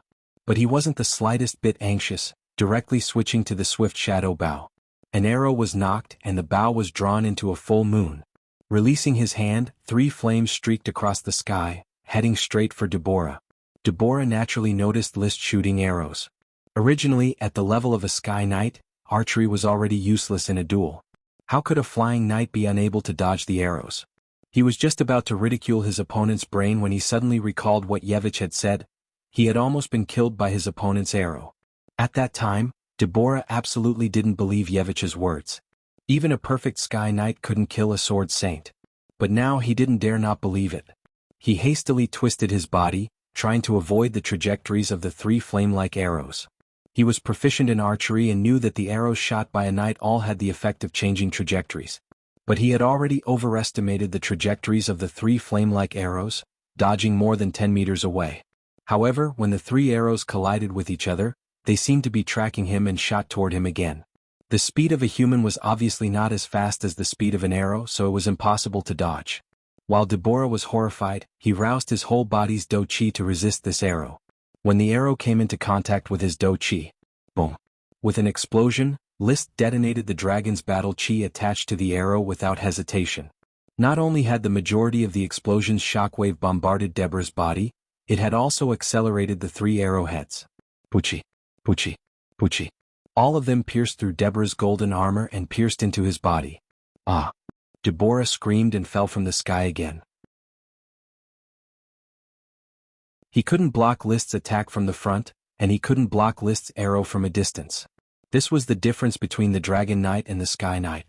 Falling to the ground, Deborah resisted the pain of the 3 arrowheads piercing into his body and struggled to get up.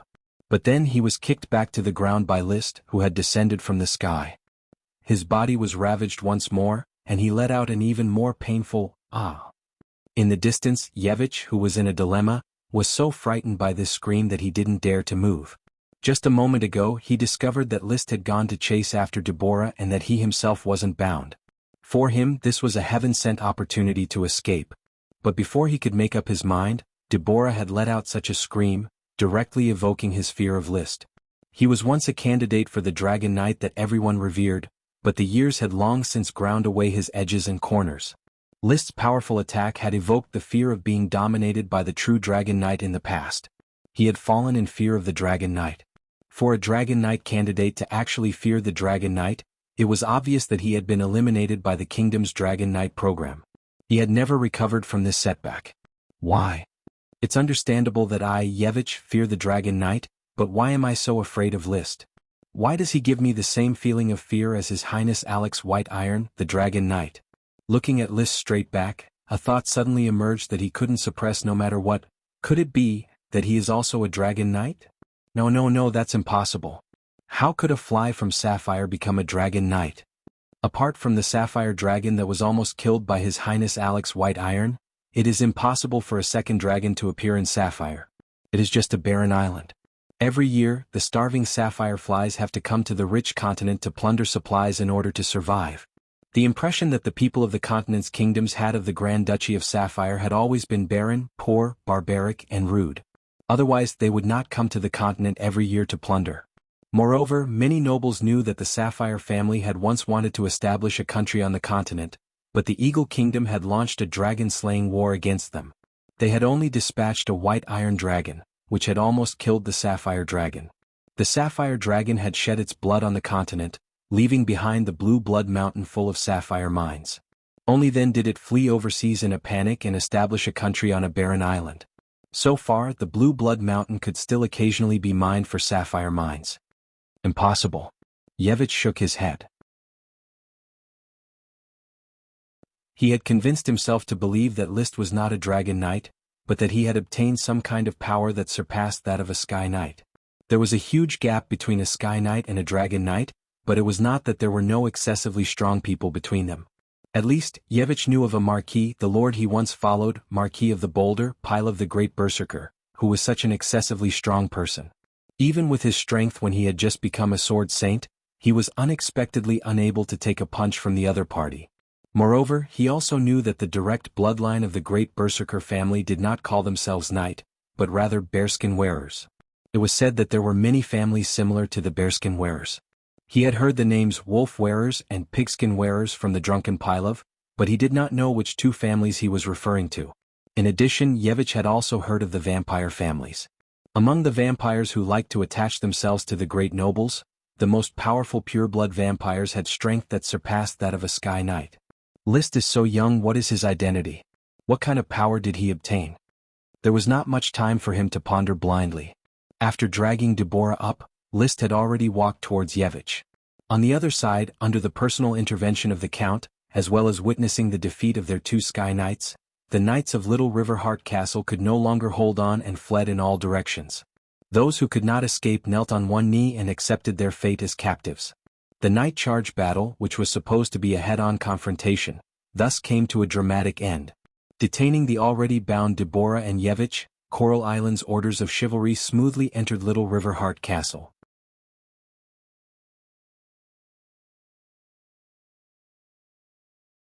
Chapter 6:14. Sitting on the seat of honor in the meeting hall of Little River Heart Castle, Lee William was in a good mood. He had easily earned a castle. His side had only suffered a few dozen casualties, but he had captured 2 Sky Knight and a large number of Earth Knight. Coupled with the Knight he had previously incorporated in Snow Pear Castle, the more he fought, the more Knight he had. Although according to the plan the resources belonged to List, the military exploits belonged to Lee William. At the same time, the surrendered Knight could be chosen by all the aristocratic lords of Coral Island. As long as they could afford the consumption of Knight, there was no shortage of Knight captives. Even elite Earth Knights had been captured in large numbers. There were many who could not afford to pay the ransom, so they were free to choose. Lee William was in a good mood. List was also in a good mood. He had captured 2 Sky Knight in a row, 1 Count and 1 Viscount. This ransom was not something that could be compensated by ordinary wealth. He asked the Count with a beaming face, "Father, you have also captured a Sky Knight before, what price did he pay to redeem himself?" The Coral Island Knight basically understood this matter, and List naturally also understood it. He only asked to vent his excitement. The Count's eyes shone. "In that battle, I got 2 lesser sprites as ransom. A Sky Knight is worth 2 lesser sprites, so Yevich wants 2. However, Deborah is, after all, the nephew of Marquis Wildwave. His territory is very rich, so he should pay a bit more for lesser sprites." List decided on the standard of the ransom in a flash. Yevich was poor and paid less, while Deborah was rich and paid more.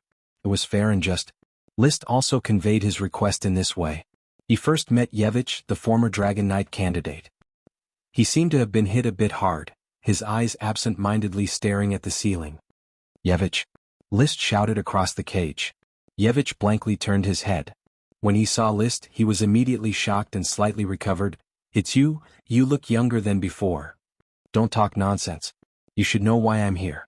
How much ransom do you need to set me free?" "I don't like to bargain with others, so the standard is the bottom line."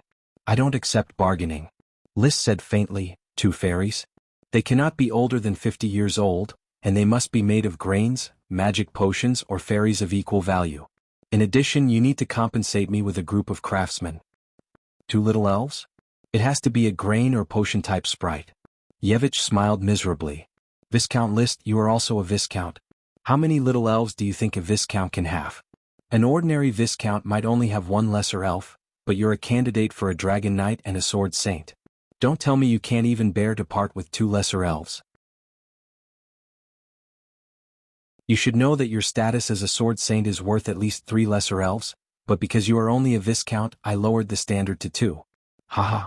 Yevich's laughter became more and more miserable, and he even wanted to cry.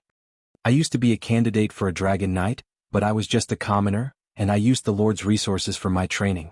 Later on, it was the kingdom that provided resources, and I didn't have any resources or income. After 10 or 20 years of idleness, I stopped at the level of a sword saint. What do you think I have?" List frowned. "So you mean you can't take out 2 lesser elves as ransom?" "I do have 2 lesser elves, but they are born of water flowers. Water peanuts are just common water plants, and they can only be used as fodder for livestock and have no other output." A dignified sword saint had been reduced to such a state. It was also an eye-opener for List. "Are you kidding me?" "It's true. If you think it's feasible, I'm willing to exchange 2 water peanut lesser elves for my freedom. As for craftsmen, you can take away any craftsman in Ice Pear City. In fact, I probably can't follow Marquis Wildtao anymore. My reputation has been completely ruined." Yevich had followed 4 lords in succession. The first 3 had fallen out with him, and when he followed this one he was captured. It was likely that no lord would be willing to take him in. List felt a toothache. He thought that he could make a lot of money by capturing Yevich, but he didn't expect to run into a pauper. 2 lesser elves that could only produce weeds were certainly valuable, but they simply couldn't be compared to grain or potion lesser elves. He was unwilling to use these 2 lesser elves as ransom, as he would suffer too much of a loss. But apart from them, Yevich really didn't have any other lesser elves. This kind of thing could be figured out with a little investigation. He thought about it. He asked, "Apart from the 2 lesser elves, how many sprite worms do you have, and what kind of sprite worms do you have?" "I have 14 sprite worms, one of which can be used to plant potions, and one of which can be used to plant grains. But after using them as ransom, I won't have any resources or income, so I might as well surrender and pledge allegiance to you." Speaking up to this point, Yevich's eyes suddenly lit up. He grasped a trace of inspiration and stared blankly at List outside the cage. He immediately gasped for breath and said excitedly, "Viscount List, no Sir List, your strength is so powerful that it makes people tremble, and I can't afford to pay my own ransom. Perhaps I can pledge allegiance to you. I can't stay in the Eagle Kingdom, so I might as well follow you and join Sapphire." List was shocked by Yevich's whimsical idea, and for a moment he didn't know how to respond. A dignified sacred swordsman was willing to pledge allegiance because he couldn't afford the ransom. This was definitely big news that would make people's eyes pop out. It was too high profile. Moreover, he didn't trust Yevich's character, so after thinking about it, he simply refused. "I don't need your loyalty, you pay the ransom directly." "I can't afford the ransom, but I am willing to follow, sir." "I can reduce the price, just hand over all your sprites."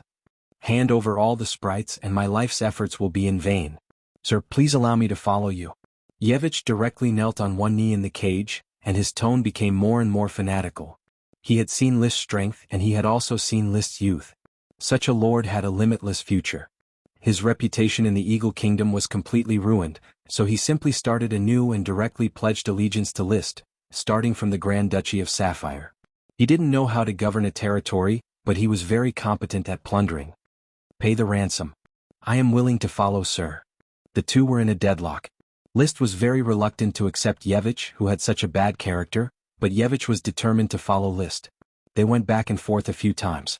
List's face sank and he said through clenched teeth, "2 lesser sprites as ransom, I don't want the sprite worm. Yevich, this is my bottom line."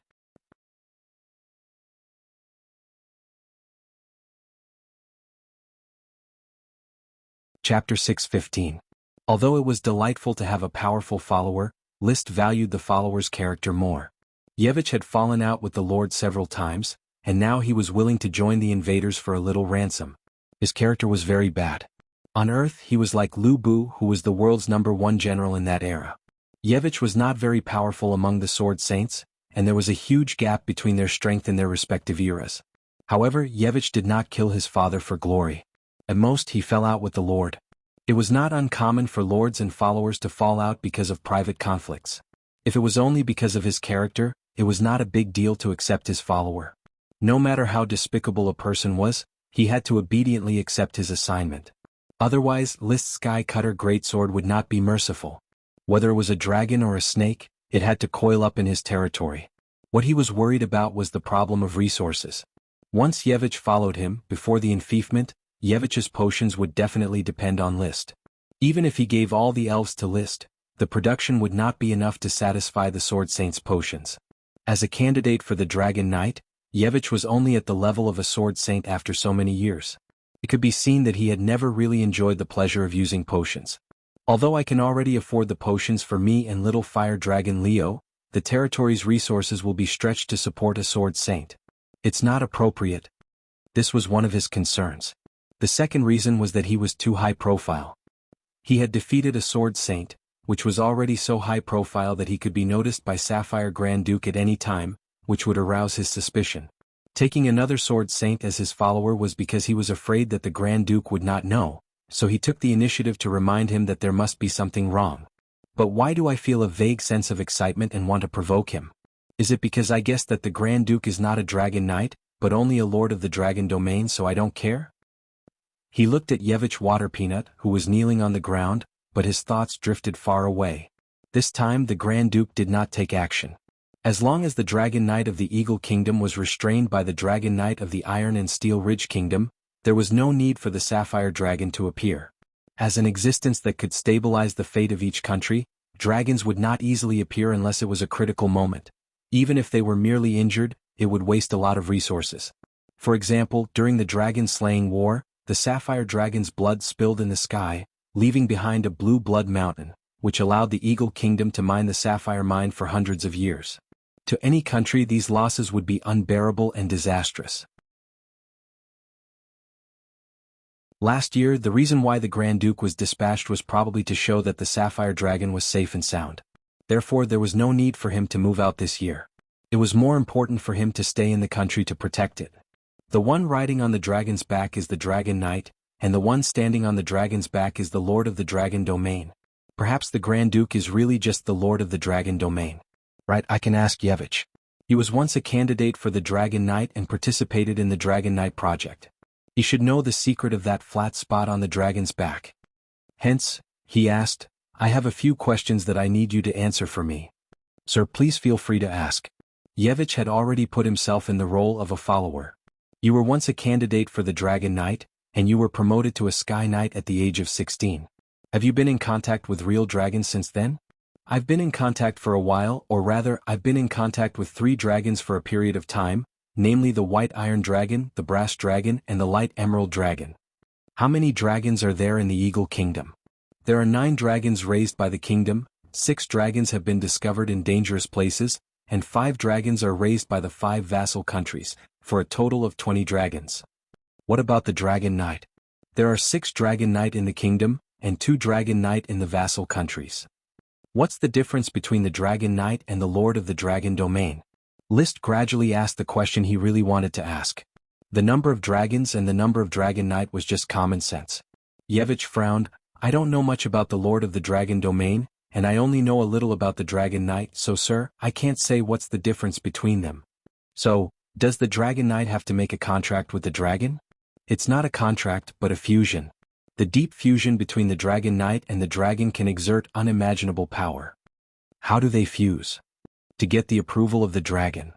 Yevich's tone was a little low. Dragons are smart and arrogant powerful creatures. Their wisdom is no different from that of an adult. The kingdom spends a lot of resources to support these dragons, and the dragons return with minerals and help in battle. But only the approved knight can ride on their back. Is there a difference between standing on their back and riding on their back? Yes. Yevich gave an affirmative answer. There is a place on the back of the dragon called the Dragon Tooth Platform, which is directly connected to the dragon's teeth. The dragon's soul lives in the teeth, so when the knight rides on the Dragon Tooth Platform, he can have a deep communication with the dragon's soul and complete the fusion. Hearing this, List suddenly understood. The Sapphire Grand Duke indeed didn't succeed in riding the dragon. He was standing, not sitting on the Dragon Tooth Platform. It could be judged that the Grand Duke had reached an agreement with the Sapphire Dragon to become a lord of the dragon domain and similarly obtain the dragon's power. But obviously, it didn't count as getting the approval of the dragon, so he couldn't fuse with it. A lord of the dragon domain might have an extended lifespan, but its strength was certainly far inferior to the Dragon Knight. List understood this and only felt a lot more relaxed. Given time, it was only a matter of time before he surpassed the Sapphire Grand Duke. When he stood in front of the Grand Duke as a Dragon Knight, perhaps at that time, the Sapphire family would understand who the real master of the sea was. He took a deep breath, restrained his fluctuating emotions and continued to ask, "Do you know how to get the approval of a dragon and then fuse with it?" "My apologies, sir, I'm just a sacred swordsman. My meager strength simply isn't enough for the dragon to take a fancy to me, let alone approve of me. After that, I abandoned myself for a period of time and was expelled from the Dragon Knight program, never to see a dragon again. However, I was once taught by the Dragon Knight, His Highness Alex White Iron." "The Dragon Knight of the royal family?" "Yes." The royal family of the Eagle Kingdom had two surnames. One was Moonlight Silver, derived from a silver dragon, and the other was White Iron, derived from a white iron dragon. The Moonlight Silver branch had been kings for generations, but it had rarely produced a Dragon Knight. However, the White Iron branch could produce a Dragon Knight every generation. Alex White Iron was this generation's Dragon Knight, a prince of the same rank as the Grand Duke. He was nearly 40 years old and had an illustrious reputation. Even in the distant Grand Duchy of Sapphire, List had heard of his deeds, because he also had a heroic title, Dragon Slayer, who had killed an evil dragon that was said to be an ice dragon. He narrowed his eyes. List suddenly asked, "Yevich, compared to the Dragon Knight Alex White Iron, how do you think my strength is in front of him?" "This, just say it. I hope you can comprehensively measure the gap between me and the Dragon Knight." "Sir, I actually don't know. I haven't seen His Highness Alex in action. And I can't even withstand one move from Sir, so I can't compare at all. But in front of His Highness Alex, I feel uncomfortable even breathing. In this aspect he is stronger than Sir." "Is that dragon's might?" "It should be." For the time being, List was only training with the little fire dragon Leo and hadn't been recognized as a Dragon Knight, so he didn't possess dragon's might. List had experienced the dragon's might of a real Dragon Knight or Lord of the Dragon Domain in front of the Sapphire Grand Duke, and he indeed felt that it was difficult to breathe. The invisible dragon had also brought him dragon's might, which also gave people the illusion of suffocation. Even the newborn Leo had a weak dragon's might. Although dragon's might didn't have any direct attacking power, it could definitely interfere with the opponent's movements. Coupled with the cooperation of the dragon, it wasn't hard to imagine how strong the Dragon Knight was. Sighing slightly, List couldn't help but lament, "It seems that the gap between me and the Dragon Knight is still very far." Yevich immediately said excitedly, "The Dragon Knight is the pinnacle of the world's strength. It's rare to see one and it's difficult to mobilize it at will. But Sir's strength is second only to the Dragon Knight, and you are a powerful figure who can influence a battle. I've only experienced your strength on the Marquis of the Boulder."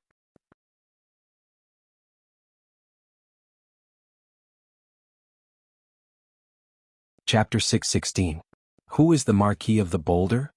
He is the second lord I followed, Pile of Earthly Berserker, an old Marquis family in the Eagle Kingdom. The heirs of this family all claim to be bearskin wearers. They do not like to charge on horseback but prefer to fight on foot.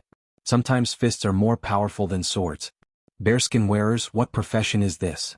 List had encountered many cultivation systems that were different from those of knights and mages as he continued to expand his horizons. "I don't know. In addition to bearskin wearers, there should be wolf wearers and pig wearers. When I first became a sword saint, I challenged the Marquis of the Boulder. After he ate a poisonous mushroom, his momentum soared and he sent me flying with just one punch." Poisonous mushroom? A poisonous mushroom, very common, small gray umbrella-shaped mushroom called dog urine moss. List knew that even on Coral Island and Black Horse Island, these small poisonous mushrooms would grow after rain. He did not expect that this poisonous mushroom could be like a stimulant, making bearskin wearers excited and their strength soar. However, bearskin wearers felt a bit like the druid bear warriors. In the sun scripture that Chi studied, there was a detailed explanation. Using natural magic and observation of animals, the warriors among the children of the sun could turn into bears, eagles, leopards, and so on to fight. Perhaps bearskin wearers and druid bear warriors really had something to do with each other. So he asked, "So, what changes did bearskin wearers have after eating dog urine moss?" I felt bigger, my eyes were a little red, and my spirit seemed to have fallen into a high level of excitement. The Marquis of the Boulder was usually gentle, making people feel that he was born to be a noble.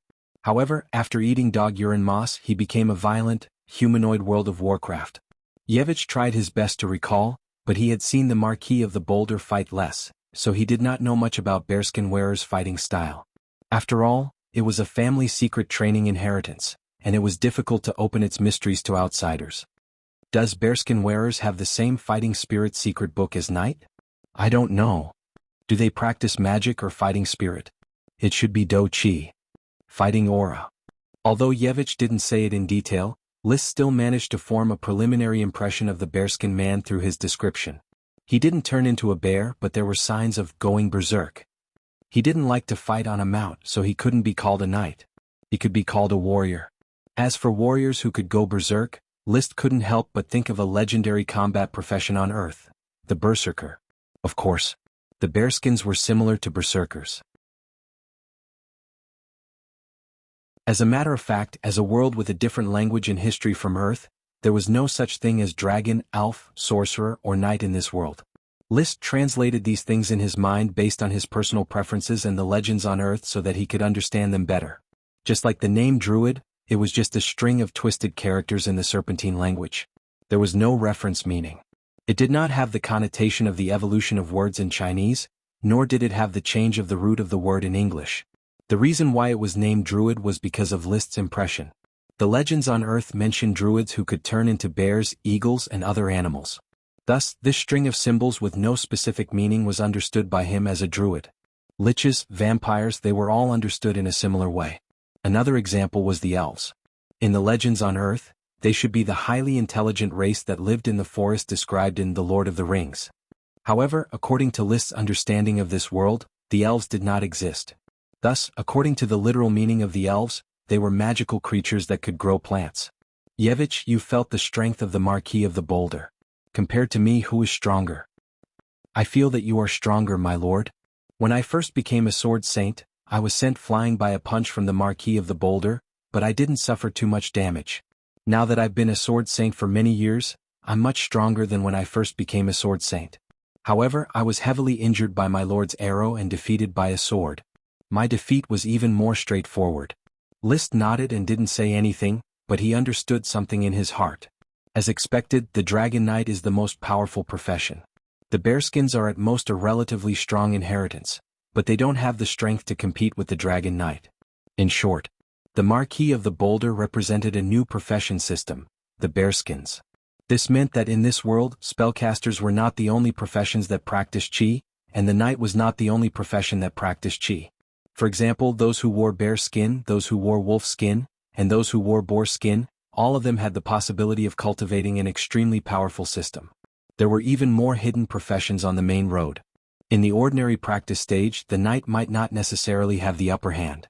After all, even a perfect sky knight might not be able to resist the powerful bearskins.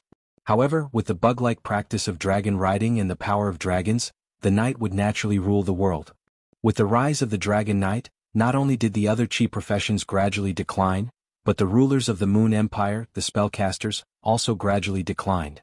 The times were advancing and civilization was developing. Everything that could not adapt to survival would be eliminated, like the ancient spellcasters and warriors. Even if they survived, they could only tremble in fear under the domination of the Dragon Knight. List was very glad. He was also the ruler of this era, not the one being dominated. Soon he restrained his excitement and pride. The bearskins' information broadened his horizons, but the most important thing right now was Yevich's ransom. He still didn't want to accept Yevich. Yevich, including the Marquis of the Wild Wave, you have followed 4 lords. How did you fall out with the first 3? Yevich took a deep breath and sighed. When I became a candidate for the Dragon Knight, my first lord promised to marry his daughter to me, but I was soon eliminated by the Dragon Knight plan. The lord quickly reneged and married his daughter to the son of a great noble. In a fit of anger, Yevich refused to follow. The second lord was the Marquis of the Boulder. He was strong and gentle, but he valued loyalty more. He thought that Yevich was not loyal enough, so he was very harsh on Yevich in terms of military achievements and material distribution. Yevich simply handed over the fief and left.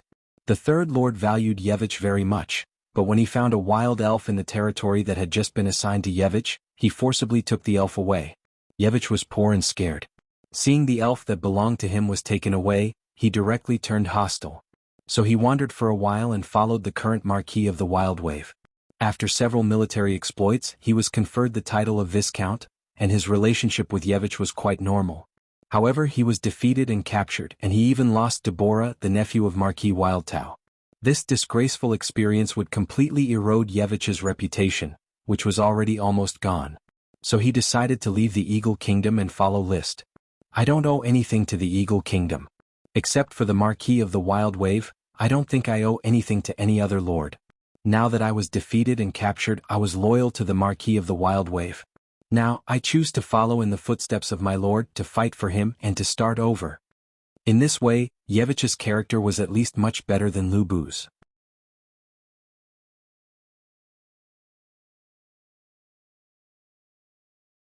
Chapter 617. Of course, given that you answered my questions very seriously and revealed a lot of valuable information to me, I won't ask for too much.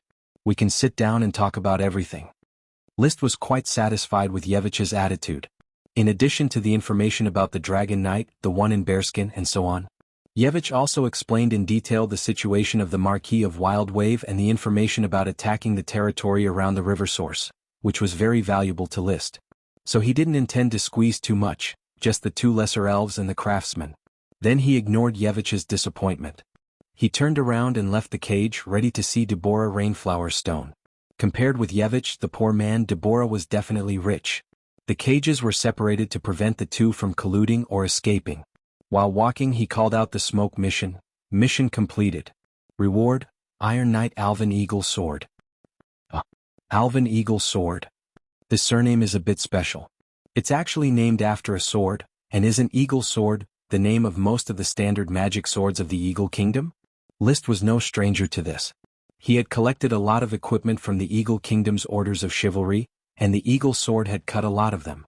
The Eagle Sword was a magic weapon. Although the quality was not outstanding, the materials were popular and the craftsmanship was exquisite, so the popularity rate was very high. Many elite Earth Knights liked to wear the Eagle Sword. Compared with the standard magic swords made by the Grand Duchy of Sapphire, the Eagle Sword was slightly shorter, but the blade was wider and required more strength to hold. Of course, there was no fixed standard for the quality of a knight's sword. The Grand Duchy of Sapphire's orders of chivalry focused on coming and going like the wind and rarely fought head-on, so the knight's sword was longer and narrower, making it easier to stab and move. The Eagle Sword was powerful and heavy, more suitable for breaking through enemy lines and guarding castles. This Iron Knight is named after the Eagle Sword. He is definitely not an ordinary person. Of course, it seems that only big families can train Iron Knights. He only thought about it for a moment before focusing on the next mission. Mission: receiving the news of the fall of Little River Heart Castle and the capture of Deborah Rainflower Stone, Marquis Nu Tao is unable to restrain his anger. He has already led elite orders of chivalry to reinforce Little River Heart Castle from 100 miles away. This is destined to be a test of life and death. Please repel Marquis Nu Tao's elite orders of chivalry. Reward: an unknown number of wisps. An unknown number of fairies? List was pleasantly surprised at first, but then he frowned. This seems to be the ransom for Deborah's Rainflower Stone. At first, he felt that there was a newborn sprite waiting to be discovered by him, but after thinking about it carefully, he realized that the most likely opportunity to obtain a sprite was clearly Deborah's ransom. According to the nature of smoke missions, rewards would never appear out of thin air. Instead, they would be guided by the situation and guide the way.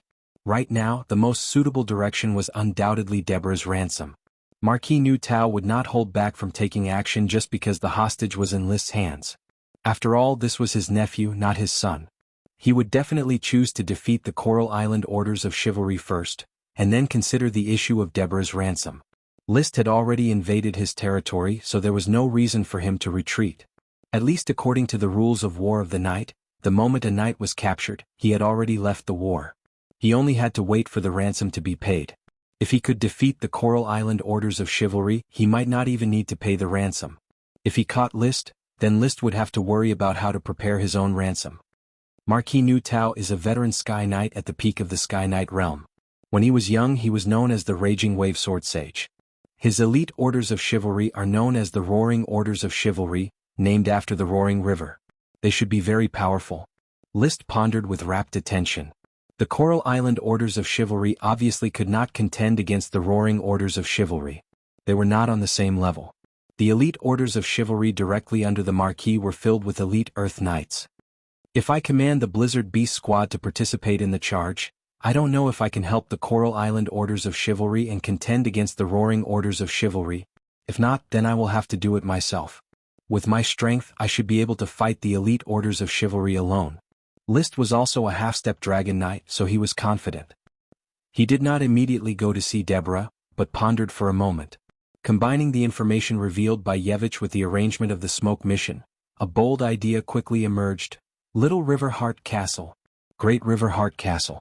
Roaring City, Three Dragons City. Yevich said that there is a secret iron mine hidden in Trapped Dragon Mountain.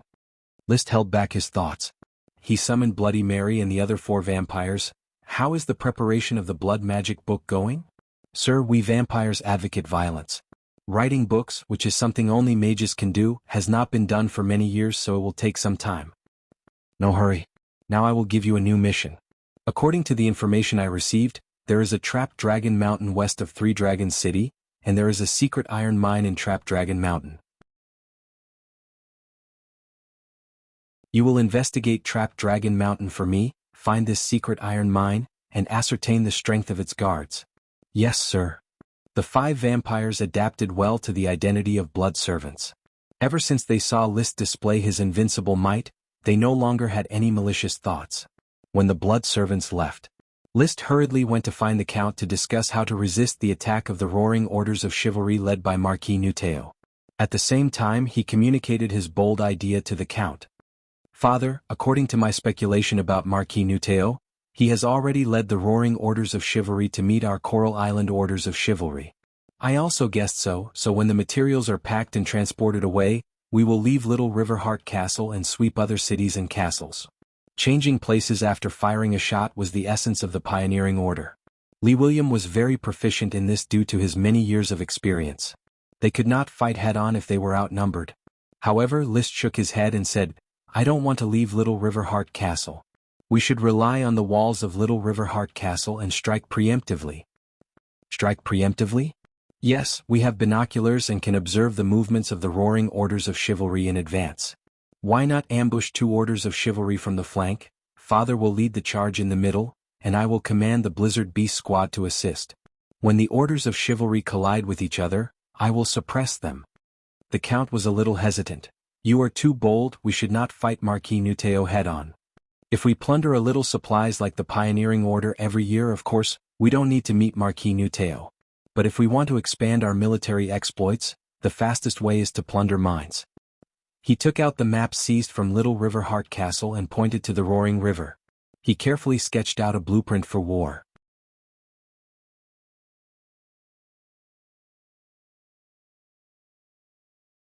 Chapter 6:18. The source of the Roaring River was unknown. It was probably a dangerous place tens of thousands of kilometers away. The continent was so vast that humans had yet to set foot in it. Some mountains, rivers, primeval forests, deserts, and lakes were all forbidden areas for living in World of Warcraft. The Earl looked at where List was pointing. Snow Pear Castle was at the mouth of the Roaring River, Little River Heart Castle was upstream of Snow Pear Castle, and further upstream was Great River Heart Castle. However, List's finger went beyond Great River Heart Castle and continued to extend upstream. Finally, it stopped at Three Dragons City, which was further upstream.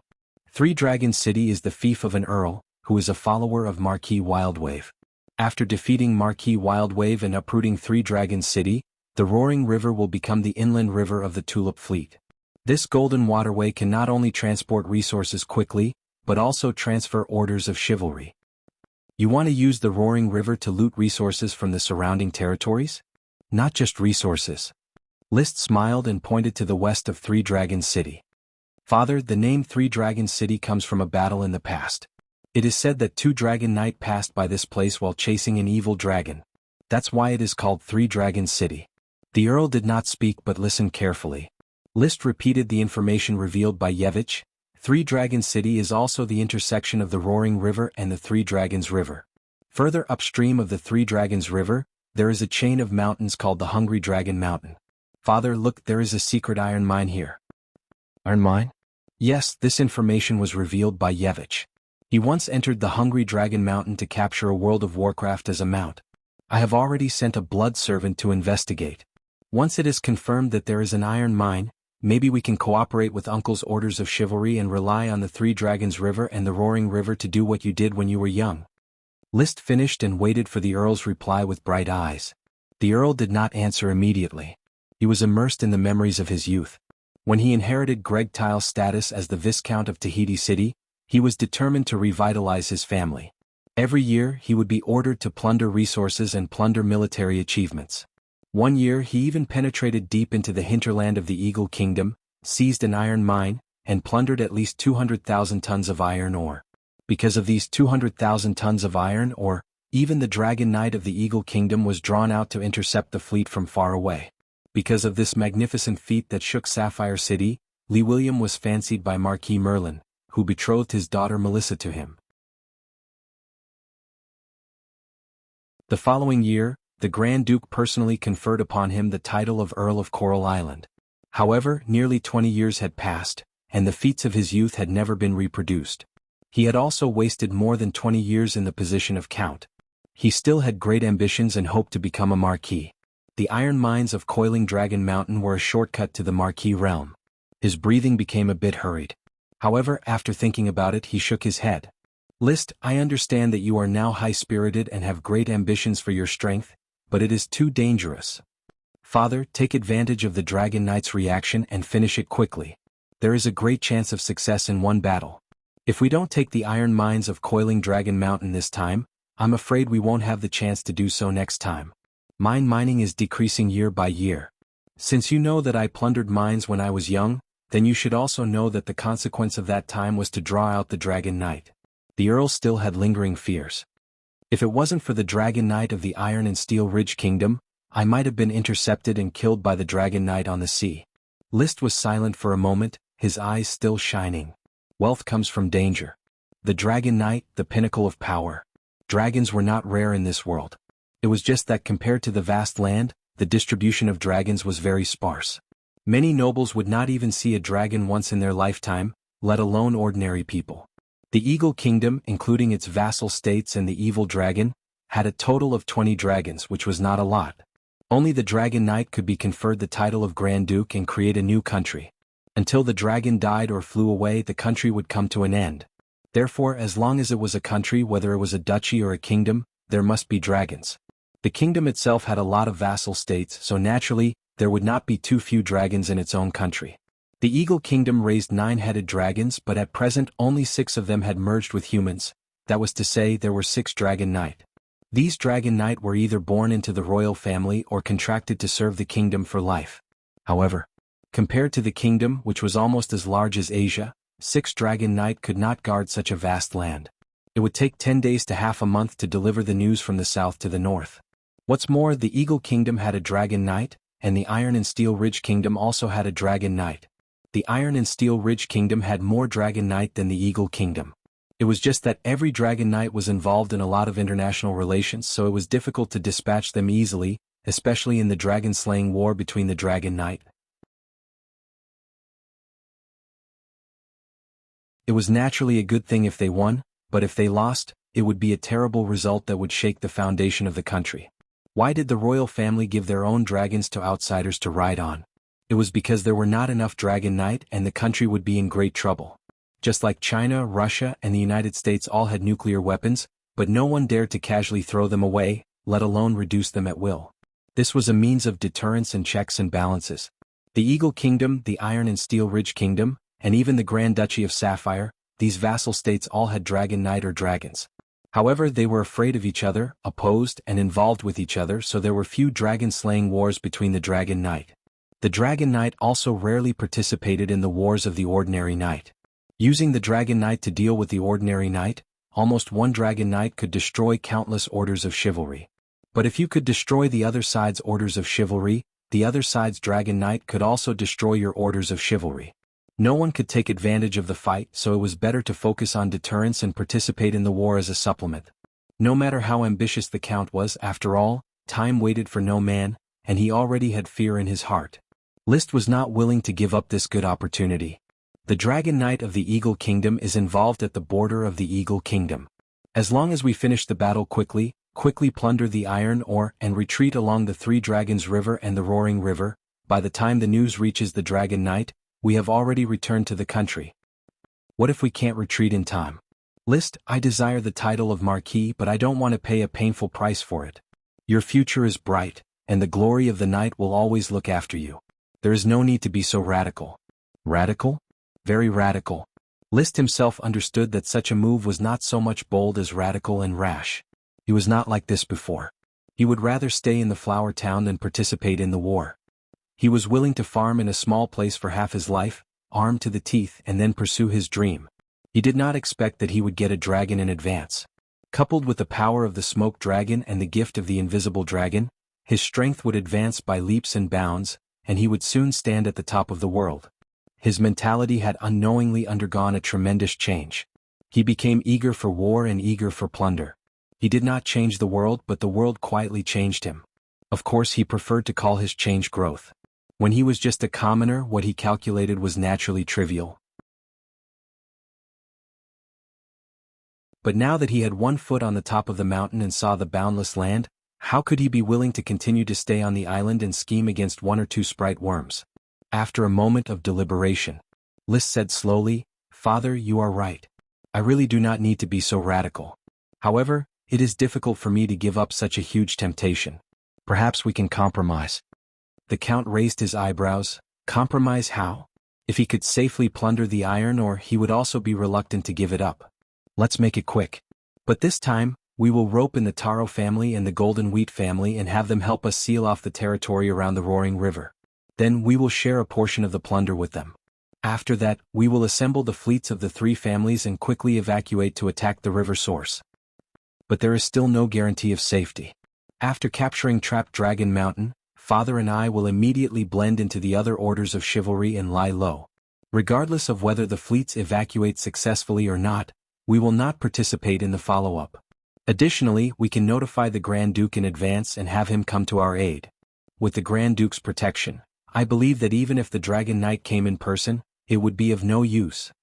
The Count's eyes lit up. According to this method, they would indeed share a lot of merit points, but the risk would also be reduced to a minimum. It was already worth a try.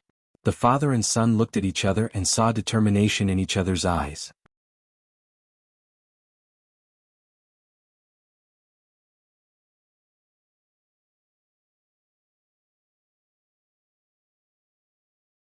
Although the Dragon Knight rules the world, how many Dragon Knights are there in the world? Without a dragon to fight alongside, no matter how strong a knight is, it will only be a Sky Knight who has reached perfection. A few Dragon Knights should be enough. Although he was already 34 years old, his shrewdness was as shallow as that of a 17 or 18-year-old youth. I admit that you are an inheritor of an ancient warrior, and your strength is astonishing, but this is already the end of the ancient warrior's inheritance. There is no possibility of going any further. He did not know where his sense of superiority came from, but he said as if he felt sorry for Liszt. Only a knight can figure out how to control the power of a dragon. Therefore the knight rules the world. Not to mention ancient warriors, ancient mages, even mages will sooner or later integrate into the knight and become a part of the Iron Knight. You mainlanders know so much. I have never heard so much about the inheritance of ancient warriors and ancient mages in my country. Hee. Sapphire has only been established for a little more than 100 years, isolated on the sea. Every year, besides learning World of Warcraft and going out to plunder, what kind of civilization can there be? Indeed, living overseas has made me ignorant and ill-informed. Liszt nodded seriously and then said, "But you have been captured by me. You are a sacred swordsman and a great noble, so I set a high ransom price for you. You need to take out 4 magic potions and grain sprites as the ransom. Deborah, who was feeling superior, almost choked on air. What? My ransom requires 4 sprites and they must be grain and potion sprites. Yes. Impossible, absolutely impossible. Deborah's face was as calm as water. My uncle Marquis Wildtao will defeat you, and when the time comes, I won't need to pay a single ransom. I will defeat Marquis Wildtao and even capture him. Naive. You have seen my strength. Do you think Marquis Wildtao can escape my attack? Even if he brings a few Sky Knight followers, I can still defeat him. List's face was arrogant and his tone was proud. Although I am not a Dragon Knight, I am invincible under the Dragon Knight rank. Naive, truly naive. Deborah laughed out of anger. The Yuhua Stone family is not an ordinary noble. You have the inheritance of an ancient warrior, and your family also has the inheritance of Qi secret techniques. The roaring orders of chivalry will let you understand what it means to be unstoppable. The inheritance of an ancient warrior cannot stop the charge of a knight. This is not naive, this is self-confidence. As an inheritance of an ancient warrior, I can destroy the roaring orders of chivalry with just a little bit of effort. You think too highly of the inheritance of an ancient warrior. If you were really so powerful, you wouldn't be on the brink of decline like you are now. The inheritance of an ancient warrior and an ancient mage hasn't declined. There are still many inheritances in this world. They are just struggling at death's door, and there are only a few who can truly accomplish anything. List said with contempt, you are just a count. You haven't even chosen a Dragon Knight candidate like Yevich. How many inheritance of an ancient warrior and an ancient mage could you possibly know? Yevich is just a Sky Knight born as a commoner, what can he know? Deborah sneered, bearskins, wolfskins, pigskins, gladiators, bronze-muscled warriors and shadow incarnations, I've more or less come into contact with them. Although I can't distinguish your inheritance, I'm certain that it is one of them. When leaving the prison cell, Deborah was still indignant. He hated List's arrogant, ignorant and condescending character. Although he had lost to List, he believed that he had only lost to the inheritance of an ancient warrior. If he could obtain the inheritance of a Dragon Knight, killing List would only be a matter of minutes. In the end, it was just bad luck. The glory of a knight didn't favor him, but it didn't mean that he was inferior. But he didn't know. After leaving the prison cell, List sighed with emotion. Yevich told me before that Deborah was a conceited and shallow fool. I didn't expect it to be true. I just casually played a few tricks and obtained a lot of inheritance knowledge about ancient warriors, ancient mages, and Qi secret techniques. These days, nobles like to keep their secrets to themselves and wouldn't easily reveal the secrets that could strengthen others through cultivation. If List had asked directly, Deborah would definitely have kept his mouth shut. However, List took advantage of the opportunity to pretend to be an inheritance of an ancient warrior, and with a little provocation, Deborah spilled out many secrets that even Yevich didn't know. The inheritance of an ancient warrior hadn't been broken, but most of it had become Qi secret techniques. As for the inheritance of an ancient mage, it seemed to have merged with the knight and become a part of the Iron Knight. It seems that I have to visit and provoke Deborah a few more times. Maybe this guy can even reveal his family's Qi secret techniques to me, but I can be sure that Marquis Wildtao definitely grasps a Qi secret technique. How should I obtain the Qi secret technique of the Yuhua Stone family? Shaking his head, he didn't waste too much time thinking about it. Maybe he could capture Marquis Wildtao on the battlefield. At that time, wouldn't it be easy to obtain the Qi secret technique?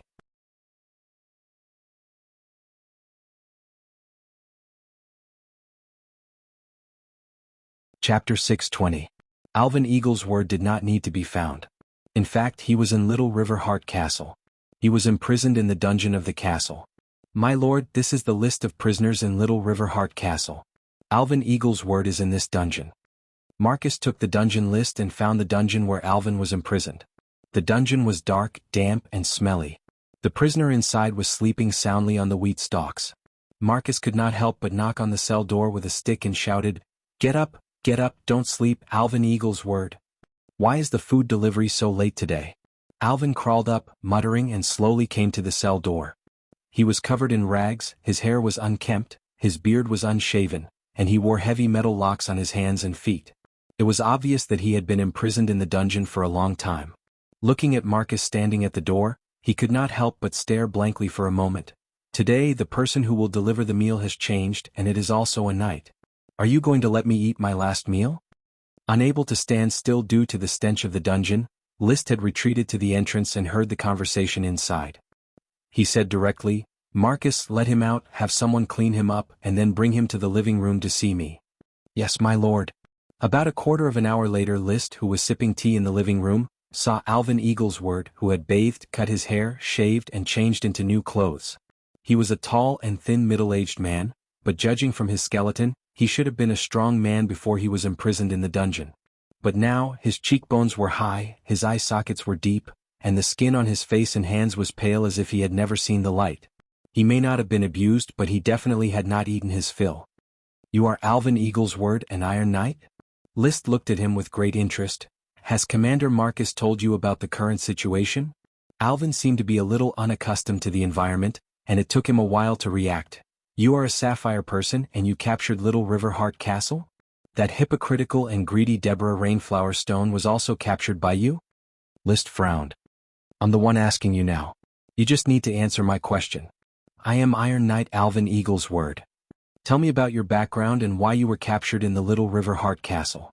Taking a deep breath, Arvin replied, "My ancestors used to be a marquis of the kingdom. They forged standard magic weapons such as the Eagle Sword for the kingdom and took the Eagle Sword as their surname. However, the family has declined.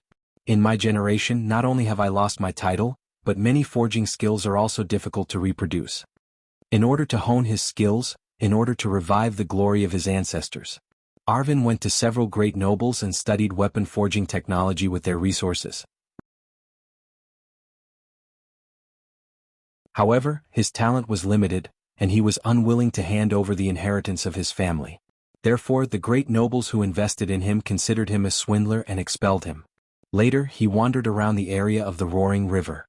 Deborah said that he would recommend me to Marquis Wildtao, but because the packaging of my family treasure was broken, revealing my true face, he gave birth to his greedy side, snatched my family treasure, and imprisoned me to hand over the family's forging skills. I refused to yield, so I lived in the dungeon." List was not too interested in his story. Instead, he asked with great interest, "What family treasure?" Arvin hesitated. List waited quietly. A moment later, Arvin seemed to have made up his mind.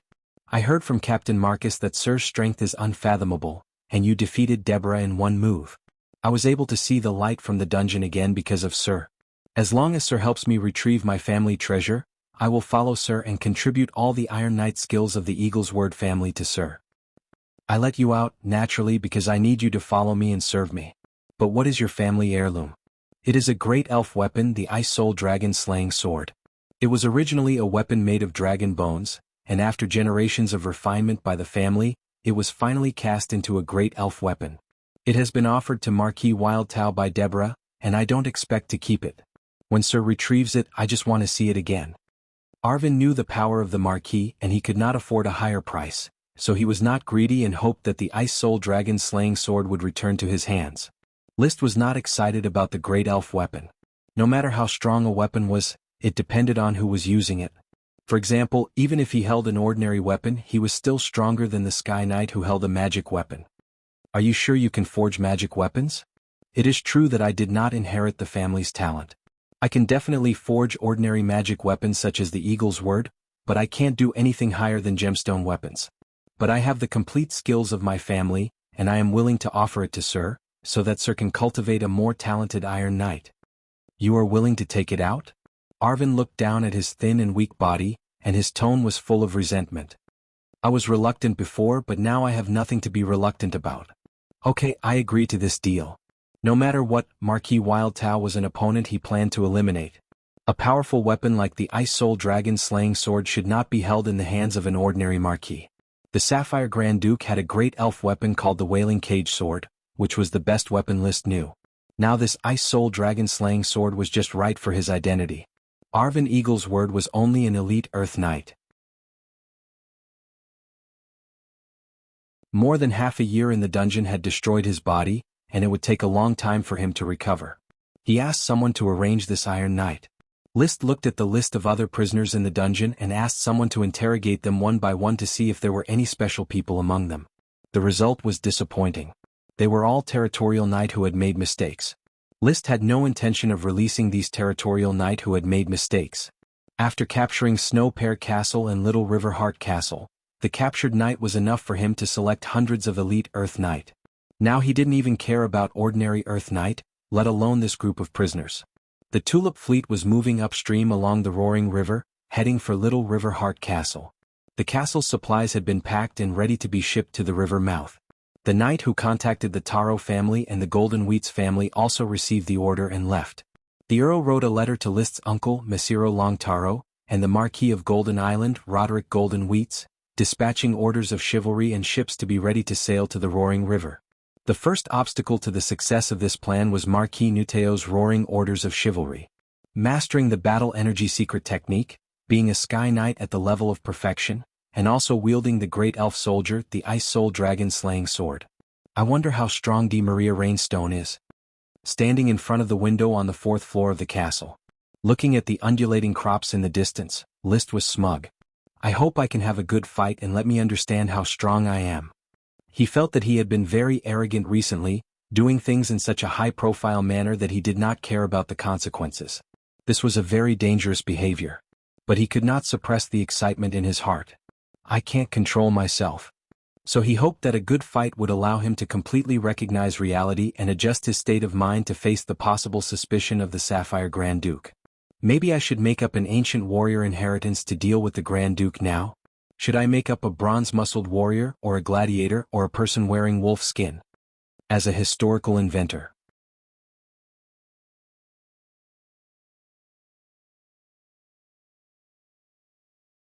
Chapter 621. Bearskin, wolf skin, pig skin, gladiator, bronze-muscled warrior, and shadow incarnation. These were the 6 ancient warrior inheritances that List knew. However, he felt that he did not fit the ancient warrior inheritance. After all, he had very little information about the ancient warrior inheritance, and it was easy to make omissions. So, the original ancient warrior inheritance is the best explanation. He thought carefully for a moment and decided on his new identity. I will claim to have received the inheritance of the Ghost Swordsman. The Ghost Swordsman is an ancient cultivation system that can see the soul. The inheritance originated from the shipwreck salvaging on Black Horse Island. This is the blessing of the knight's glory. Ghost Blade. This was the most suitable disguise for him before his identity as a dragon knight was confirmed. No matter whether others believe it or not, I believe it anyway. It's just a cover. If the Sapphire Grand Duke doesn't believe it and insists on forcibly investigating my true identity, then I can only give up the territory and flee overseas. Bring Ichi, bring the elves, bring Leo, and entrust all the territory to the Earl. The day he becomes a dragon knight is the moment when the flame of revenge engulfs the Grand Duchy of Sapphire. I hope that the power of fate of the smoke dragon will always envelop me, pull the threads of fate for me, turn misfortune into blessing, and be blessed by the glory of the night everywhere. List withdrew his gaze from the distant field. List did not want to have a conflict with the Sapphire Grand Duke. It was a very difficult choice to give up the Black Horse Island territory that he had worked hard to cultivate. The territory had inventions such as liquor, glass, tofu, and white paper. There were also a large number of rubber trees, corn grass, and other crops. In addition, the smoke grass could attract the invisible dragon to visit again at any time. Whether it was the smoke dragon or the invisible dragon, they were both sacred dragons, and he was reluctant to give up either one. If the Sapphire Grand Duke dared to snatch it, then it would depend on who was more capable and would be the winner laughing in the end. Of course, it's far from the point of worrying. Let's worry about when the Marquis Nuteo will appear. A day had passed. The scouting knight did not manage to find any traces of the roaring orders of chivalry. William Lee often soared into the sky and used his binoculars to observe the area, but he could not find the location of the roaring orders of chivalry either. However, the Coral Islands orders of chivalry had already set up an ambush in the forest on the shore of Little River Heart Castle. Once the roaring orders of chivalry started to attack the stone bridge and collided with the Coral Island orders of chivalry's charge, the 2 ambushing orders of chivalry would rush out and launch surprise attacks from the left and right, destroying the roaring orders of chivalry's formation. Of course, against the elite orders of chivalry, such a sneak attack could not achieve a decisive advantage.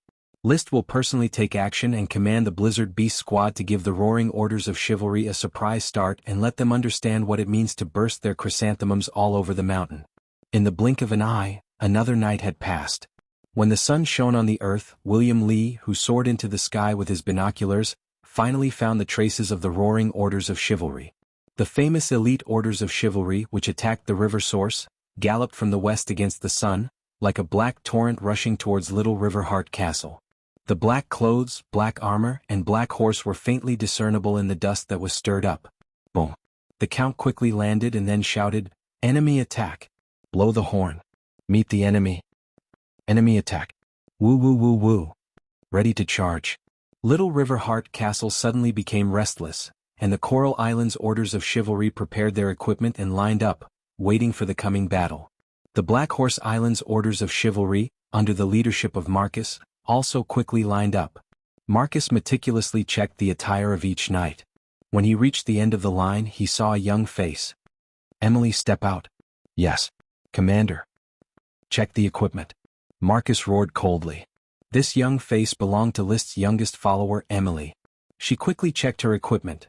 The armor was mithril armor, the set made by the grandson of the Bull Marquis. The knight's long sword was the red blood sword, the gemstone weapons that List had eliminated, horn bow, knight's spear, horse armor, and arrows. "Commander, Emily has been checked, there are no omissions. Return to the line." Seeing that Emily had completed the equipment check, Marcus quietly breathed a sigh of relief.